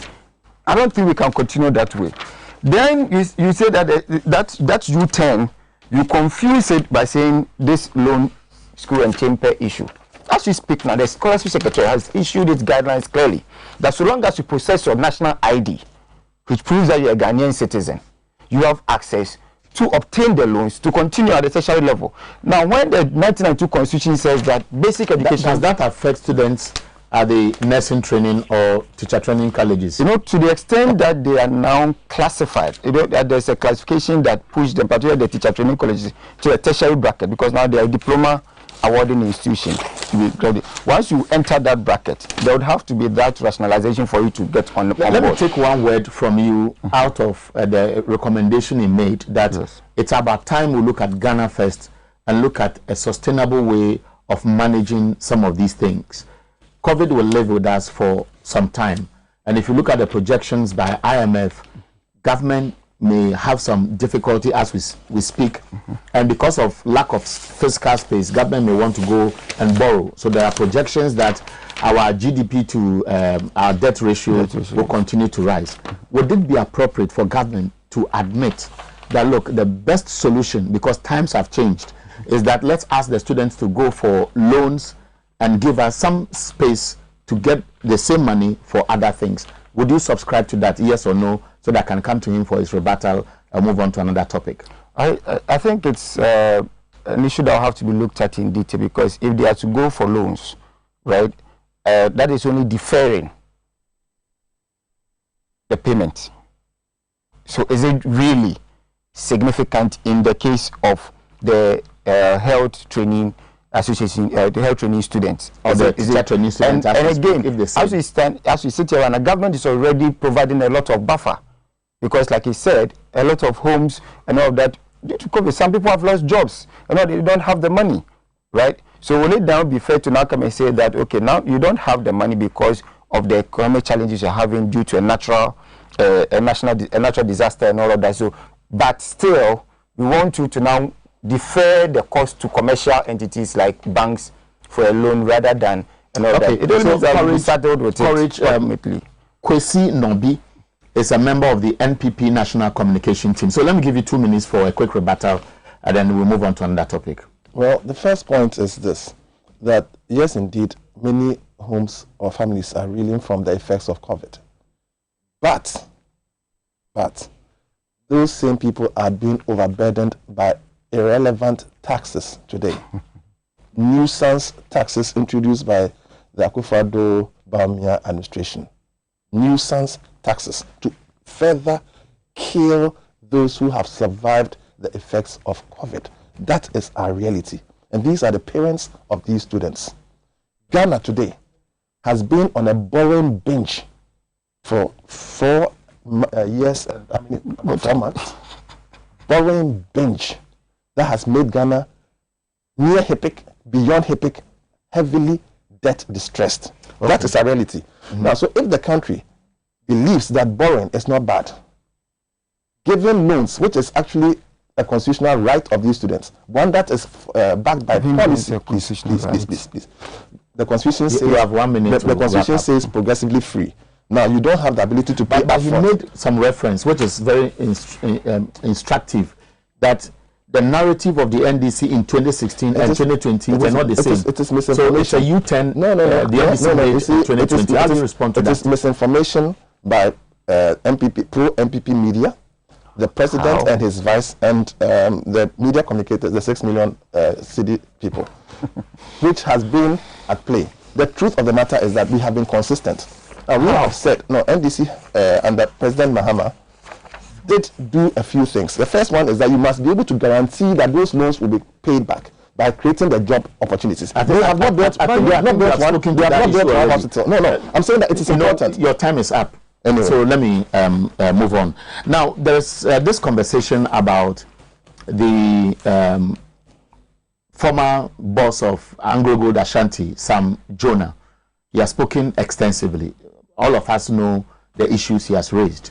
I started with you, Nobi. Now, let me start with you, Prince. What do you make, positive, negative, maybe wild dreams or reality from Sir Sam Jonah's presentation? Well, there are different angles to the things he said that may attract the attention of different people based on what they are interested in. He's talked about even elections and indicated the military invasion of parliament as one of the low points in our country's democracy, which has been also endorsed by the UN's special listen to this area. That is the former foreign affairs minister. You are talking about Ibn Chambers? Ibn Chambers has also said that 2020 elections was the lowest point in Ghana's democratic experiment. So I think that with that, there's unanimity in terms of that statement that he's made. So I've put it down. The app escalator is an interesting topic or title to give to his thing. So you are going down, the escalator is coming up. Obviously, there'll be some, difficulty. At the same time, if the escalator was going down and you are going up, you have a similar effect. I liked to look at it within the context of where he was talking about creating wealth and improving the livelihood of Ghanaians at all levels and so on. And particularly my interest related to his interest coincide at a certain point. And I wrote an article yesterday, but I was looking at it within the context of the land issue as capital versus, gold as money, a store of value. I mean, if anybody who mentions Sam Jones' name is remembered for Ashanti, as in Ashanti gold. And the Anglo gold, Jesse men's gold, I'm sorry, Anglo gold and Rand gold, that, struggle, that era was a turning point for Ashanti, as in Ashanti gold. And I was looking at it within the context of, if you had today to store money, would you store it in gold? Many years ago, and the banks are noted for it, that you need to back your currency with gold. I mean, the value of gold. It was a store of this. Today, it is no longer viable to keep fiscal money. The currencies keep fluctuating, and the gold prices also keep fluctuating. But land value keeps appreciating. So if I had an opportunity to store money, I'd prefer to have it in land. And that is the phenomenon that is going on in Ghana to a large extent, which is affecting me and my people. Now, I believe that as a state, the things that he said are wonderful, but now that we know the trend, it is incumbent on government to institute measures that would ensure that this third era, that's the land era, we move away from the gold era. We are getting to the land era. Government must put in place enough safety nets to ensure that we have land that is without dispute, land that you can store this money in. At the same time, look at the negatives, because money laundering has become a very big issue.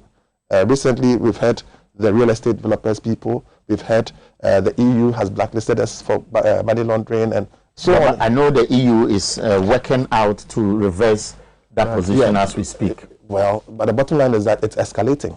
And most of those money launderers and people who want to hide monies gained from corruption hide it in land. I know that in that presentation, he speaks passionately about our debt levels. Yes. And talks about the economy as we speak today. In fact, he made reference to growth as in 2018, 2019, and then the surprise in 2020. Now, inbuilt there is how we can come out of it. I know Lloyd Amwa, for example, is introducing a hashtag which will put a ceiling or which will force government to stop borrowing. If we all agree that this is where we are, would it be necessary for a national consensus, as was suggested by TUC, like Kwame Pienin and so on, to discuss this at this time, thinking Ghana first and move forward? Yeah, I think that SNG 2 is what is being tabled. SNG 1 happened at Mahama. SNG 2 is even more relevant today, because as a country, we cannot move forward fast with inertia. That's the drag of one, like government's trying to move in this direction and it's being pulled back, or we're having a debate, endless debate. Then the next 4 years, we move into another political cycle. And surely with their favorite pet topic of COVID that they can use as an excuse. We need to all be on the same page, and therefore a national discussion and national consensus is necessary. However, I don't think that this national consensus will result in the outcomes that are being proposed. This government cannot stop borrowing. If this government stops borrowing today, end of matter. Okay, so you've done virtually about 5 minutes. I interjected briefly. I give you the same space, same subject. Thank you. I think it was interesting listening to Mr. Sam Jones' presentation. He makes a lot of very key points, very notable key points. And I think key among those areas is how we manage our natural resources, and as to whether we continue to have the competitive advantage that those extractive resources give us. I agree with him. In the next 40 years, oil may not be significant. In the next 40 years, we may not continue to have gold.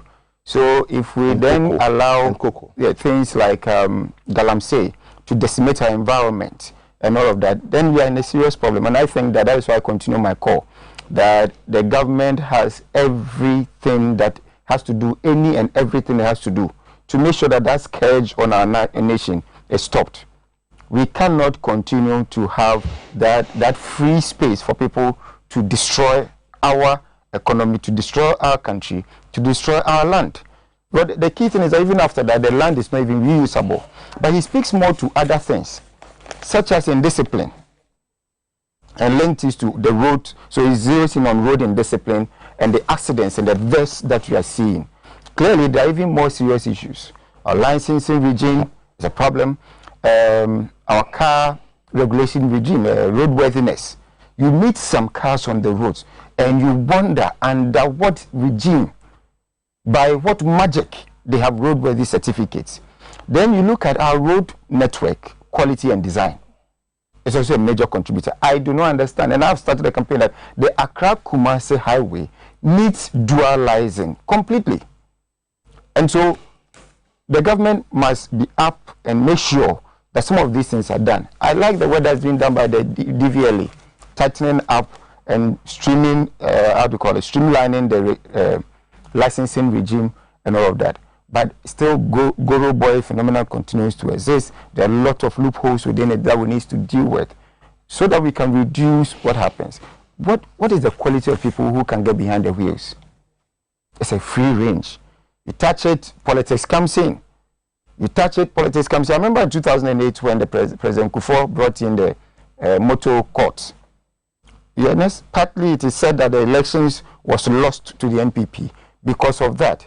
So as a people ourselves, are we even ready? But it behoves on leadership to do whatever it takes to make sure that we are a functioning society. So I agree with you. So where is the commitment of leadership? Great. For example, if the president's rhetoric is that I don't have any evidence, when evidence is abound, and he's not committing himself to lead the fight against Galamsey, or we talk about borrowing, because Sam Jonah makes reference to borrowing for consumption and borrowing for investment. The NDC, for example, may say under John Mahama, in spite of all the crisis brought about by Dumso, which was not caused by him, no, he was able. He was able to do a lot of investment, massive investment capital in the road sector, in the transport sector, in the port areas, in the health sector, in the education sector. That commitment is what Sam Jonah says must be sustained. So you realize that when we discuss these issues, the two sides, NDC, MPP, where it finds itself comfortable, you then put a blame or absolve yourself of the blame. How do we get out of this? Because in all what Sam Jonah spoke about, it is our commitment to grow the country, which is paramount, that cuts across all the sectors he spoke to. Wonderful. So is it a position that any government, for instance today, the government will say that, no, zero borrowing will not borrow again? No. It's a situation you have to win yourself out of. It is not an abracadabra situation. So anybody who has that expectation clearly is not being human. So how do we win ourselves off of that? You would first will have to find ways of increasing your internal generation capacity. How do you do that? Grow the economy through industrialization. And that's why one district, one factory was initiated, and successfully 76 new factories are up in addition to others that were supported to survive. In addition to that, you have to be self-sufficient. Food. Plan for food and jobs was implemented. It's being seen an expanded phase and all that. So there are a lot of positive things being done. One village, one dam, supporting farmers with irrigation. You need to put all of these things in place amidst registering and having a good data of your people and where who is and what who is doing, so that you can even begin to tax appropriately, because there are a lot of people evading tax in this country. If you are not doing those things, you cannot say that you are cutting down on borrowing. So it's a process, and that is where we differ from the NDC. The NDC doesn't seem to understand that organic process of winning yourself of aid. They don't, but we do. Okay, you made reference to the investments under this government. Roads, right? prior to 2018, not much was seen in the road sector. From 2018 to 2020, a lot of it, massive investments have gone into that. The percentage of our money that's spent, even on salaries and consumption, has actually gone down statistically. So I understand his point. If you say it has gone down statistically, out of 100, are you suggesting that government, in percentage terms, are you suggesting that government has taken some people out of business because government has added to people in the public sector, and so automatically it cannot go down? No, the percentage is as a result of GDP, what you generate. So if I generate 5 and I spend 3 on salaries, right, that is 60%. But if I generate 7 and spend 3 on salaries, in percentage terms, it comes down, so I have more room to do other things. And that's what we've seen. It's, again, unfortunate, nobody planned for it, that COVID has come, and a lot of it has been eroded. Now, again, you can only trust GDP to do what it was doing. How do you compare these two? There was an era in Ghana's political history where we had power crisis, which were a result of a combination of factors. The hydroelectric plants had run dry, and we didn't have a lot of generating systems, and so it crippled the economy, and that affected our rate of borrowing, and then a lot of industries unable to operate, and therefore there was no money in the system. And then we have another regime where we have COVID, which also comes in and affects the system, and we have the two scenarios. If you compare the two, are they the same or they are not the same? And in this case, how do you lay the blame depending on where you come from? I think beautifully a comparison can even be made, not now, can be made probably in the next 4 years. If even COVID continues to remain with us, that's when we can compare, because in 2009, when the NDC came to power, there was no doomsday, all the way up to 2012. It was in 2012 that amidst the doomsday, Ghanaians understood them and still voted for them. And it was the management post the 2012 election, where for 4 years we were in darkness and nothing really seemed to have taken place. That is what the Ghanaians blamed them for. So if you remember, the term doomsday never came until around 2014, where clearly over 2 years they've not been able to manage the crisis that we had. We came in without COVID. We did that first for the last year, we had COVID hit us. Of course, that is not even comparable to the electricity generation or all, but go and admit it. You cannot compare 2021 to 2016. That is surely cannot be done. But if after 4 years of COVID still being with us, we are unable as a government to manage it and to create a way out of sustenance out of it, then of course every Ghanaian will be right to blame us for rebuttal, and he will do his rebuttal, move on. Okay, I think that first and foremost, if this government had been able to even buy one dose of COVID medicine, they have brought 2,000. No, they haven't bought one vial. 6,000 that came in. It is not. Most of these 600. Are for free things. Let us not go there. I've seen data provided, please. Of the 600,000 which came. Let the president come and address the nation like he was doing every week. Now he's been hiding. He should come and address us and tell us, one, how much money has been committed to COVID, how much money has been spent, how much money has been spent on the frontier healthcare services, how much money has been spent on them to stop people from coming in with COVID, how much money has been spent on the deployment of military personnel at the borders, military personnel who have been redeployed to guard land instead of guarding the borders, and COVID is coming. All manner of migrants are flowing through the borders. You get to city center, you see Malians have arrived, Chadians have arrived through the border. They didn't come by air. We have wasted the money. In fact, there's a corruption thing that has come up on this COVID thing. And it's heavily tilted against how they have mismanaged the COVID and mismanaged the COVID funds, and how we have embezzled money from the COVID. That issue should be front and center in this COVID debate. But I'll put that aside. Natural issues like drought do occur everywhere. So if we are crediting John Mahama with having caused drought and for the Akosombo Dam to run dry, please, the fact that you coin a word that is doomsday doesn't mean that lights were not going off. We are used to light off. In fact, during President Kufuor's time, that's when imams, malams, and priests were sent to the Akosombo Dam to go and pray, fast, and all that. We all know that. That was not John Mahama's time. That was doomsday. Just as we call the light off. It doesn't matter what name you call a woman. It is still a woman, a human being with double breasts and being able to produce children and so on. That is a woman. You can call her anything. So if you say Dumso was, in any case, it is not about a problem. It is about the solution. Who solved the Dumso thing? It is John Mahama. He came, inherited a situation where we had low generation capacity. He has built a capacity to the point where he had excess capacity because he had a vision of industrializing the country, and he knew that industrialization will require electricity. He left. But he also talks about industrialization, which is looking at other legs, i.e., supporting the factories. I'd like to finish. The factories he's talking about are not factories that were built by government. In fact, about 2 weeks, please. 2 weeks ago, the president was in Pampam, Ningo, thereabout. The person who was in charge of that aluminium whatever plant indicated that they were having challenges with electricity supply. But honestly, I'm sure there was some stimulus package that went in there. I don't want us to lose sight of what I'm saying. In the midst of so much electricity, John Mahama has left us with so much excess capacity. On what basis are we not having enough supply so that these industries can thrive?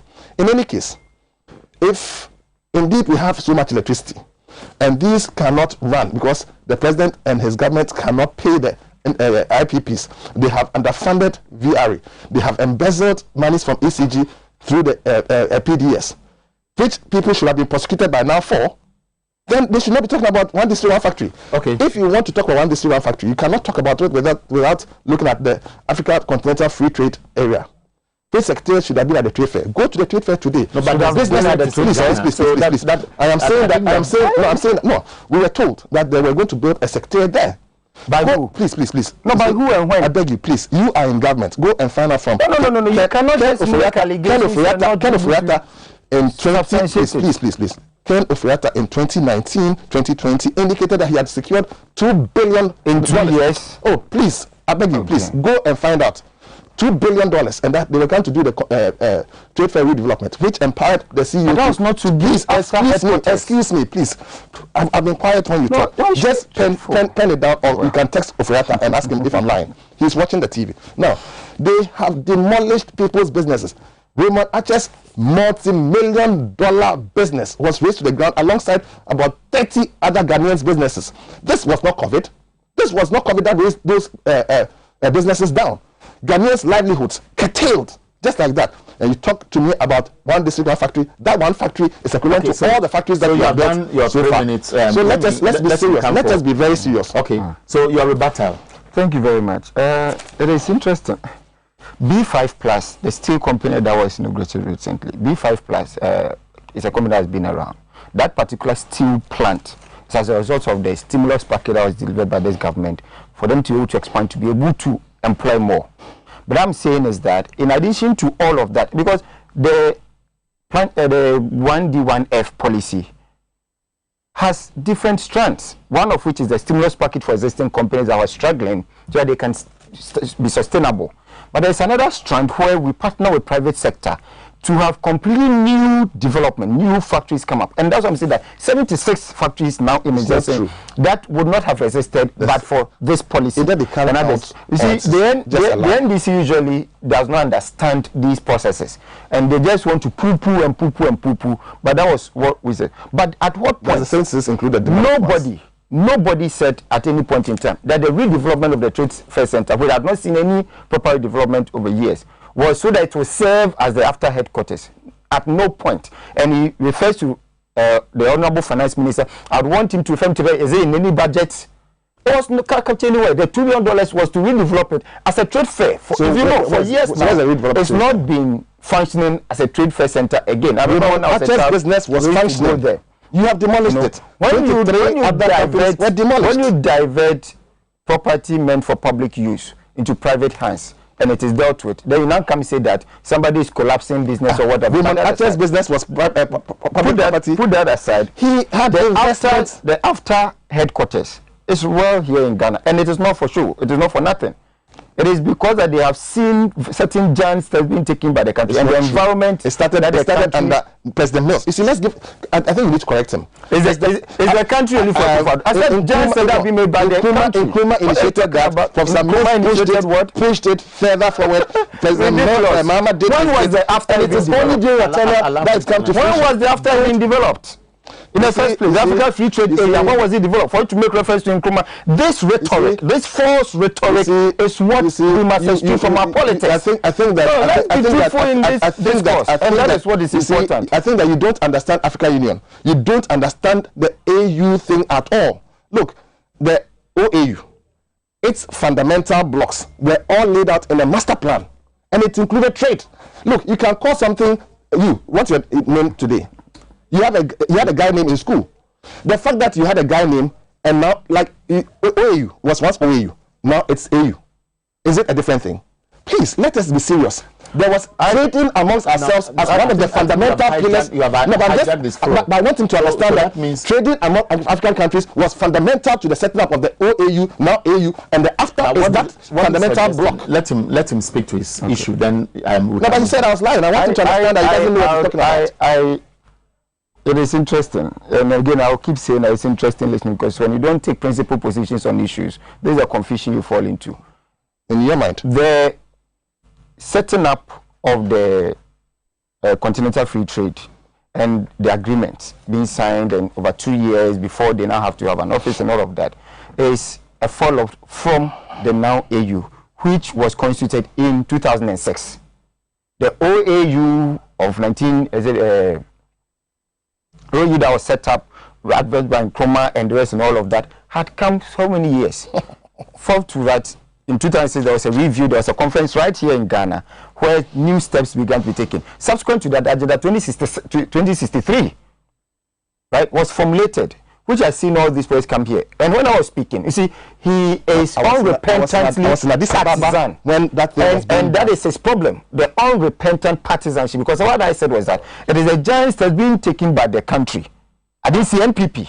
I didn't say one party. But I said the country. And then you jump here and say, oh, started by Professor Zamis, whatever, and all that. You must be able to... You credited Mahama with them, so now credit the individual presidents with the Agenda 2063 and all that, and the after. Okay, so when you do that, you never land, because he has to land for us to move. He was being partisan with them, so he's rather coming to do this. Please, you see, let's be serious. Let me follow the president at the time when these statements were being done. So I know what I'm talking about. I'll follow his logic. You were not there. You know what, Nobi?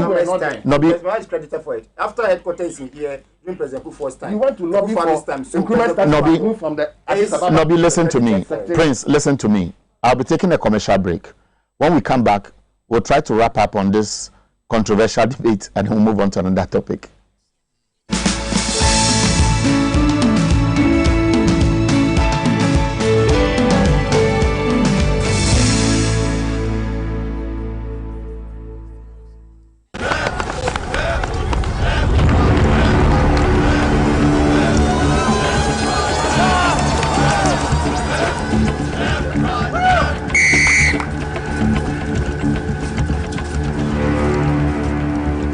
We are one man short. Should we invite him? Yes. It be old cargo. Can I join you guys? Yeah. Always drink fresh, natural mix, mineral water.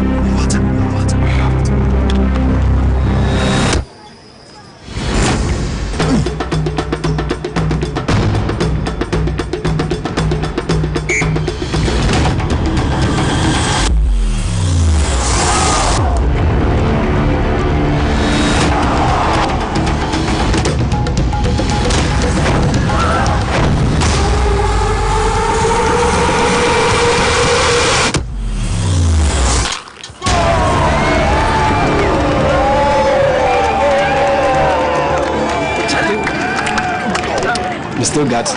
Always keep hydrated naturally. That's my secret. Manufactured with the primary aim of preserving nature's finest minerals necessary for a healthy mind and body. X Natural Mineral Water. Simply natural.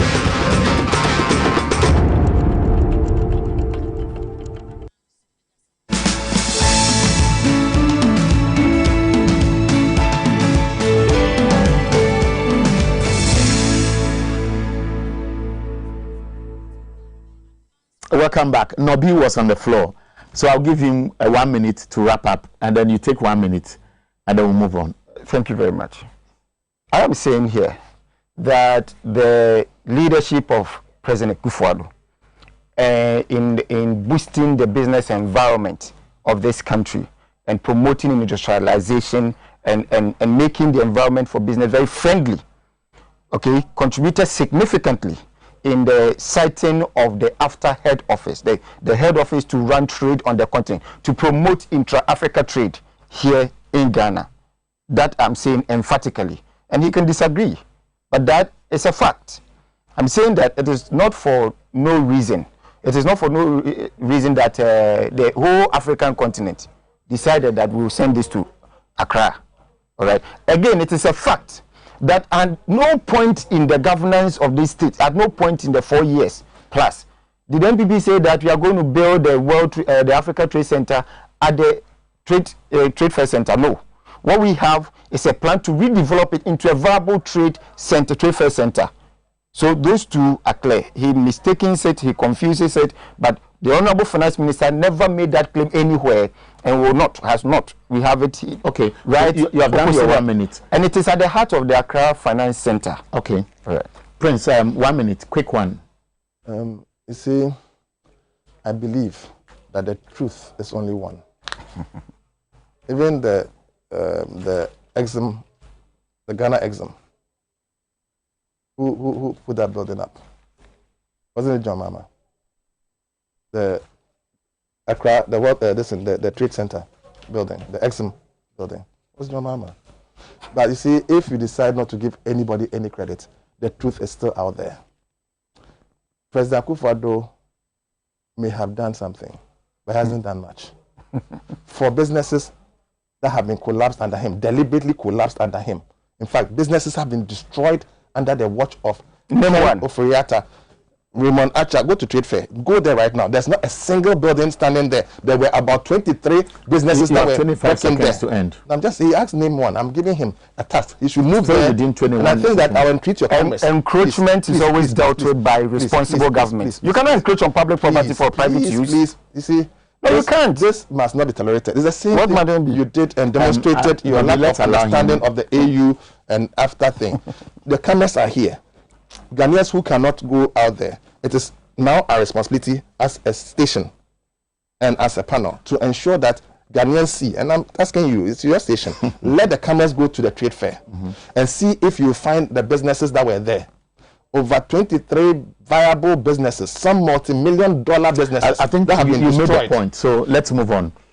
Prince, sorry to do this to you because you are virtually repeating what you said earlier. No problem. Now we have two interesting topics to wrap up with.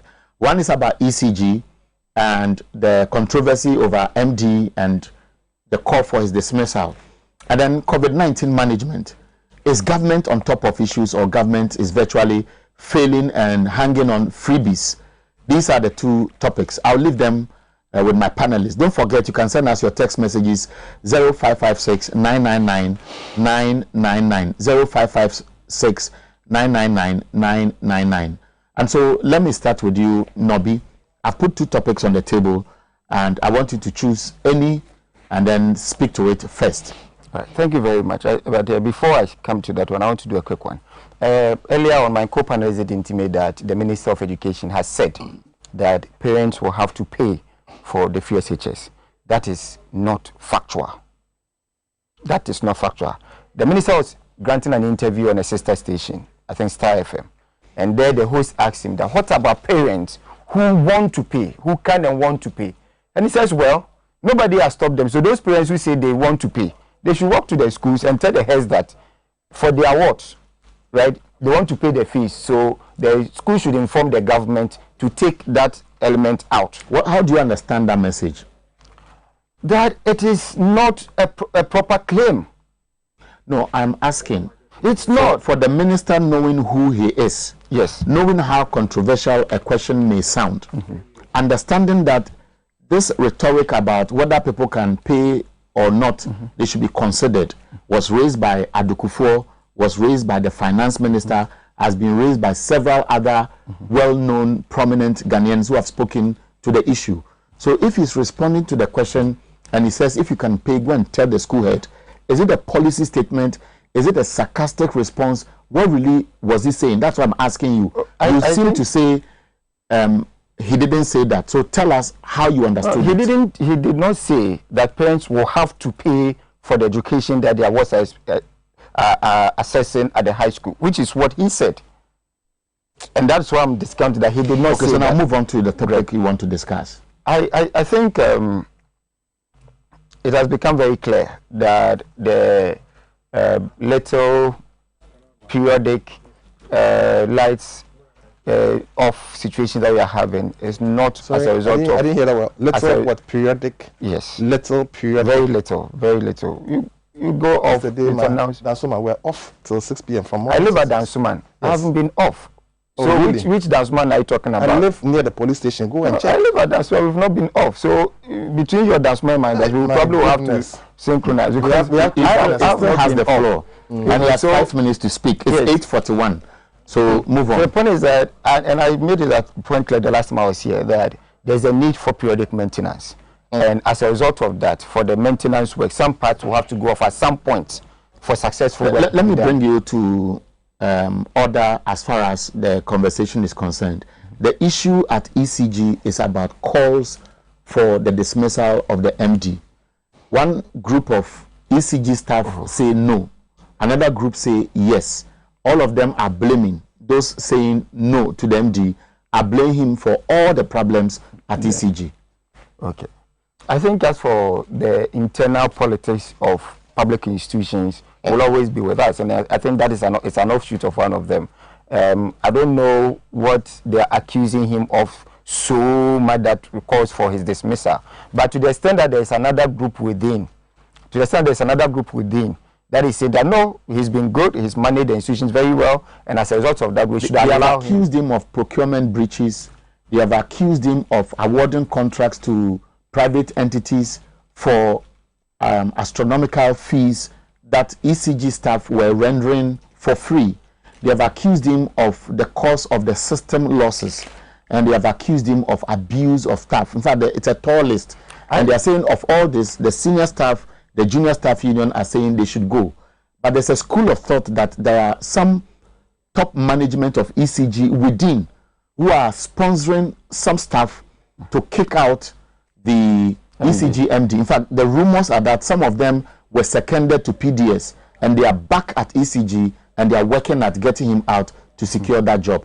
Maybe if you're not privy to the information, there's the background to that. Yeah, so then I said that this internal political place will always be there. But these accusations that they are leveling, procurement improprieties and all of that, the forum for determining that is not a press conference. That is not it. Right? To the extent, and these are staff.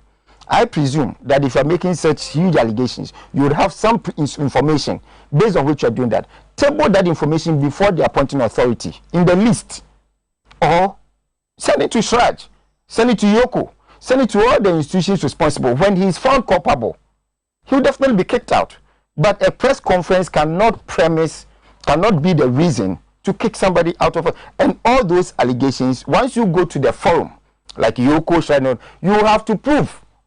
And I believe it is for that reason that they've not gone. If they indeed have any substance, I'm not interested in a public institutional leader who cause financial loss, who will be involved in impropriety and all of that. To the extent that those allegations are true, I am challenging that particular group to go to court or go to Yoko, go to all the institutions responsible and champion it to the extent they are convicted about it, to have him removed. And I will support their call for his removal if indeed these allegations are true.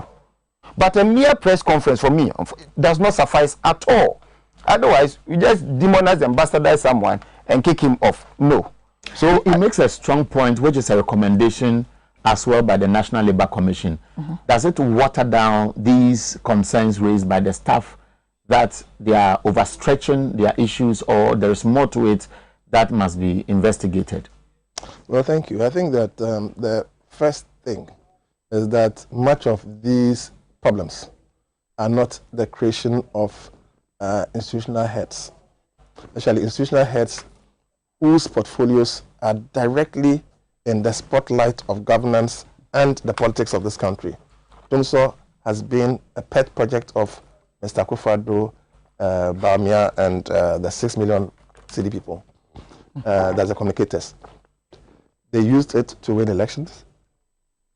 Then PDS also was for corruption and the family and friends and business associates game. So you can see a push and pull between the two forces of corruption within the Akufo-Addo era in our power sector. But in previous regimes, these would not be at the technocrats level or the political appointees level. Same thing happened in the Ghana Airports Company, where people were asking that he be removed. Press conferences were done, etc., etc. They brought the There's a similar one at NLA. Yes, NLA. In fact, it's everywhere. In fact, there's corruption. This government. Is it about corruption or it's about maybe people using staff for a certain gain, or there are issues that must be investigated holistically? You see, procurement breaches, the procurement law was not made for fun. It was to cut down on the possibility of corruption. And so when you hear procurement breaches and so on, that is the easiest, symptoms, like having COVID and having a high temperature and the cough and so on. Those are the symptoms. Now, it is not limited to the head, because if you look at the PDS, you look at the profile of the people, and even the current appointments that have been made to the Energy Ministry, Ejapa Mesa, PDS, Ejapa Mesa, Ejapa Deal. Look, you see, and then you see, what's his name? The Deputy Finance Minister has now been elevated to a Minister of State at the presidency, so that the Ejapa thing can be pushed through. There's a continuity, please. There's a continuity in the vision of this president to perpetrate things that have been labeled not only as corrupt, but are indeed proven to be corrupt. Why has the president not instituted investigation into PDS so far? The monies that were taken up to March, where is that money? What has that got to do with EC managing director being chased by his staff? Oh, I'm saying that he brought in the fact that some people from the PDS angle are partly to... I did that rumors are rife. You brought it in? Yes. Okay, fine. The bottom line is that you cannot separate ECG from PDS in the life cycle of Akufo-Addo's tenure as president. And these two are now equal to each other and equal to corruption. So the issues that they are bringing up need investigation. Now, press conferences are held to draw attention to something. He doesn't believe in press conferences. The press conferences have highlighted it. We've spoken about it. It is now the duty of the president, the executive president, who appoints these people or fires these people, and his minister. In fact, Ameru was tagged as being corrupt. The current one, after messing up the free SHS, has been moved there to after messing up the free SHS thing, has been sent there, and he cannot tidy it up. And that is what we are seeing right now. And I'm saying that at the heart of all of this is the president ready to act. Is the president ready to, sometimes he calls the investigative bodies to, when Nyantechi said he was corrupt or was going to get bribe, he made them arrest him at the tarmac. Up to now, we have not heard anything again. We saw the issue of the chiefs of staff thing. He has appointed both of them to ministers. One to housing, one to lands.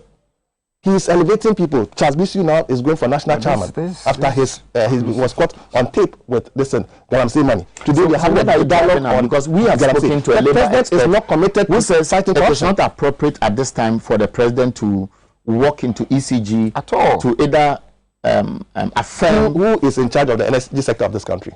Maybe if I land, you will understand. Very well. We have spoken to Ben Arthur.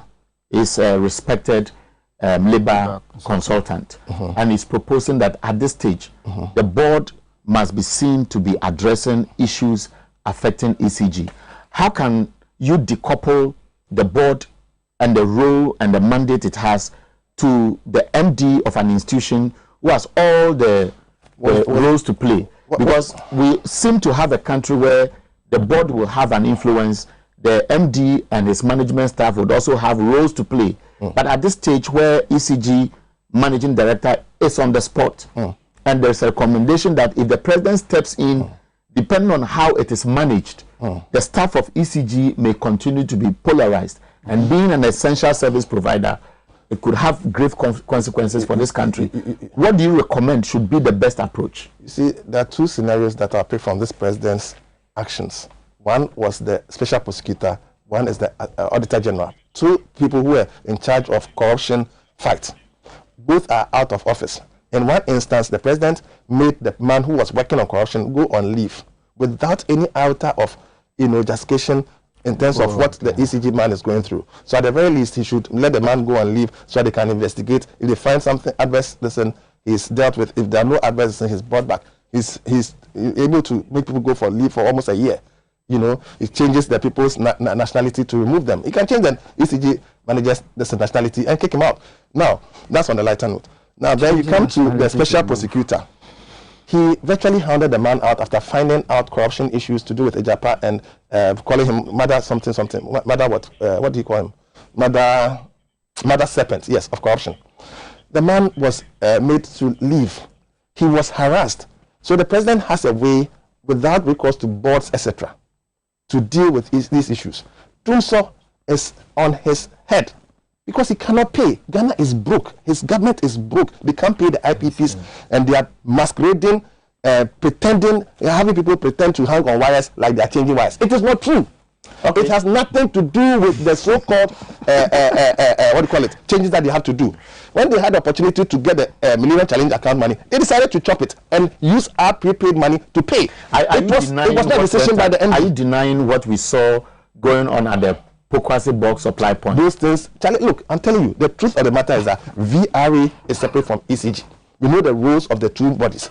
VRA, or Great Co, sorry, is transmitting the high tension one. It's the high tension one that comes into your house. That's separate. It is the other one, which ECG is responsible for, that comes. So now, when mosquito cut them on that leg, now they send the ECG people to go and climb trees in Dansuma, climb trees everywhere, and be pretending to be working, and then they put off your light. It's the same thing. So whether it is light off, whether it is little, what do you say? Little, what do you use? Little, no, please help me. Okay, he will help you by taking over the little do so. It is still do so. It's fascinating. You have 2.5 minutes to. When you land, I'll read a few messages. Today I'll do more messages. So don't interject. Go ahead. I'm wondering what power will come to this station if Gridco doesn't carry it on its pylons to a substation that cannot distribute it in these small doses. So that if that is affected, clearly you cannot have power. That is a supply point, that is the means. So you cannot ridicule that. What happened at Pokwase is a construction of a new supply point, and there's a need to switch over from the old system to the new system so that it can have power. Responsibly, the institution issued out a notice saying that these areas will be affected for this period of time, May 10th, right? Or 17th. In order that the May 7th to... What's today's date? Are we in May? No. So what do I have like yesterday? And all of that. So again, it is appearing here that my brother lives in a different Dansuman than I do, which is very surprising. Are you suggesting that people in Accra are not experiencing Dumso as I'm not suggesting that. What I'm saying is that if you live in, let's say, a suburb of Mamprobi, right, and that area suffers because of some technical challenge, right? It is important that you specify. But you don't tell me that you live in Dansuman and Dansuman has been off. I didn't say the whole of Dansuman. I said no. I don't live in your house. Dansuman is a composite unit. Dansuman. The Dansuman has been divided into about 10, and they are putting off different aspects of it. Nobi, let's try to clarify the issues. And don't forget, you're also communicating to millions who are watching you. Absolutely. You would agree that even at the time you were using Dumso, if you go to Dansuman, they had their own schedule. So sometimes, for strategic reasons, the whole community may not go off. Some part of the community will go off. And so let us not try to redefine how ECG goes about its work. No, it is in being consistent with that I'm saying that when you had a timetable, we don't have any such thing. So that if anything happens in your area or your locality, it will be the localized Dumso. Localized Dumso. ECG has a term for it. It is called Dumso. Ghanaians call it Dumso. They call it localized power outage. It's a power outage, probably as a result of one technical issue or the other, which has been from time immemorial. That is not new. That's the first time before time there was Dumso. So, Nobi, sorry to do this. Dumso has been dead since the days of Adam. That's what they're saying now. Immemorial. Text messages. Abdul Basit sent this message. It says, congratulations to lawyer Fatimatu Abubakar and lawyer John Kuma, obviously dealing with the deputy ministerial appointees. This one says, Galamsey fight. Honorable Jinapor cannot sit in Accra and vow that he won't favor anyone. We need action. Yateabre ne Tok from Abladi, who sent this text message. This one from Eben in Kwabenya. Dr. Sam Jonah said it's right. What Dr. Sam Jonah said is right. And I will say those that made incompetent Nana Akufo-Addo president have really done the country more harm than good. President Akufo-Addo being in government is a waste of time and the taxpayers' money. It goes on, and I will just truncate it there. This one from Correct Score from Sunyani said, Nana Addo is a failure as a leader and must apologize to John Mahama and Ghanaians for lying to put his presidency on the line. So we expect him to resign. This party here Sika people, and it goes on and on. Sorry, I'm truncating the messages because we have so many coming here. This one from Masaudu, it says President Akufo-Addo is not against legal mining, but he's against illegal mining and activities that are polluting our water bodies and forests, and hope the citizenry will assist him to fight the Galamsey menace. Mustafa Loamanya Krobo says everything is certain and not working under Nana Akufo-Addo, but the culture of silence has been institutionalized and corruption is an order of the day. Let's talk about Ghana and see how it will move on for the next decade. Emilia from Asawasi says, this particular administration is led by scammers and they know it. In fact, when they tell you to run to the north, get a speed to the south, hashtag where are the 88 hospitals, and it goes on and goes on and on. This one says, good morning TVXYZ, I'm enjoying the program. I want to ask the MPP guy if COVID-19 brought back Dumso, in what way? Professor from Kintampo sent this. Good morning, please. We have really been disappointed by the MPP government. It didn't come with a name. This one from I'm down below from Bremso Apeuska.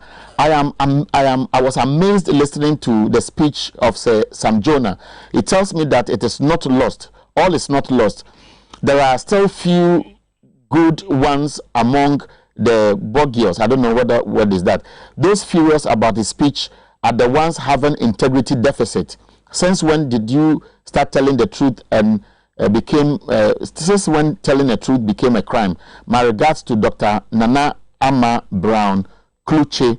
I have plenty messages, but let me do two quick ones and then we go. This one says, good morning, good agenda about although, but we'll urge you, Mr. Host, we better make way these guys who continuously pour sand in our eyes of the people. We'll rather recommend you engage professionals, technocrats. I can tell you that the fact that they speak to political parties does not mean some of them do not have the background as technocrats. So we take your advice, we'll engage them from time to time as we do to health or engineering and so on experts, but these are representing their political parties. Now, Bosheba Amnesty Gos Zongo says Ghanaians should exercise patience about the electricity issue because President Akufo-Addo is making every effort to solve the problem. So my guest today, Nobi Courage, represented the NPP from the national headquarters. Quick message, 30 seconds to anybody listening to you before we go. It can be greetings. Yes, but Galamsey is the biggest problem that we have in this country. I applaud the new minister for the steps that he's taking, and I urge all Ghanaians to support him to make sure that we succeed in this fight. And then Prince Derek J is representing the NDC. 30 seconds. This time I'll represent the La people on this particular one. He's spoken to Abu Jinapo. I want to speak to him as well. Mr. Abu Jinapo has put together a 5-member committee to look at the La military land issue. The same committee that acted under his predecessor is a chairman, who were both appointed by the same President Akufo-Addo, who asked for the land to be released before Easter. Easter has come and gone.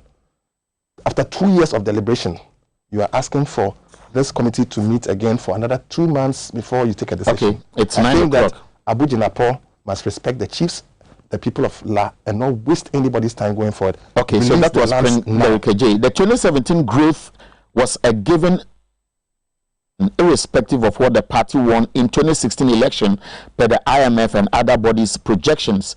Hence, the NPP's actual performance was from 2018 to 2020. Nee Taki Welbeck sent this, and I think it's very instructive that you look at projections based on effort that has been put in place. On behalf of my guests, Courage Nobi and Prince Derek J, and of course all the production team from MCR through Nana Benasewa, will say thank you. See you again tomorrow.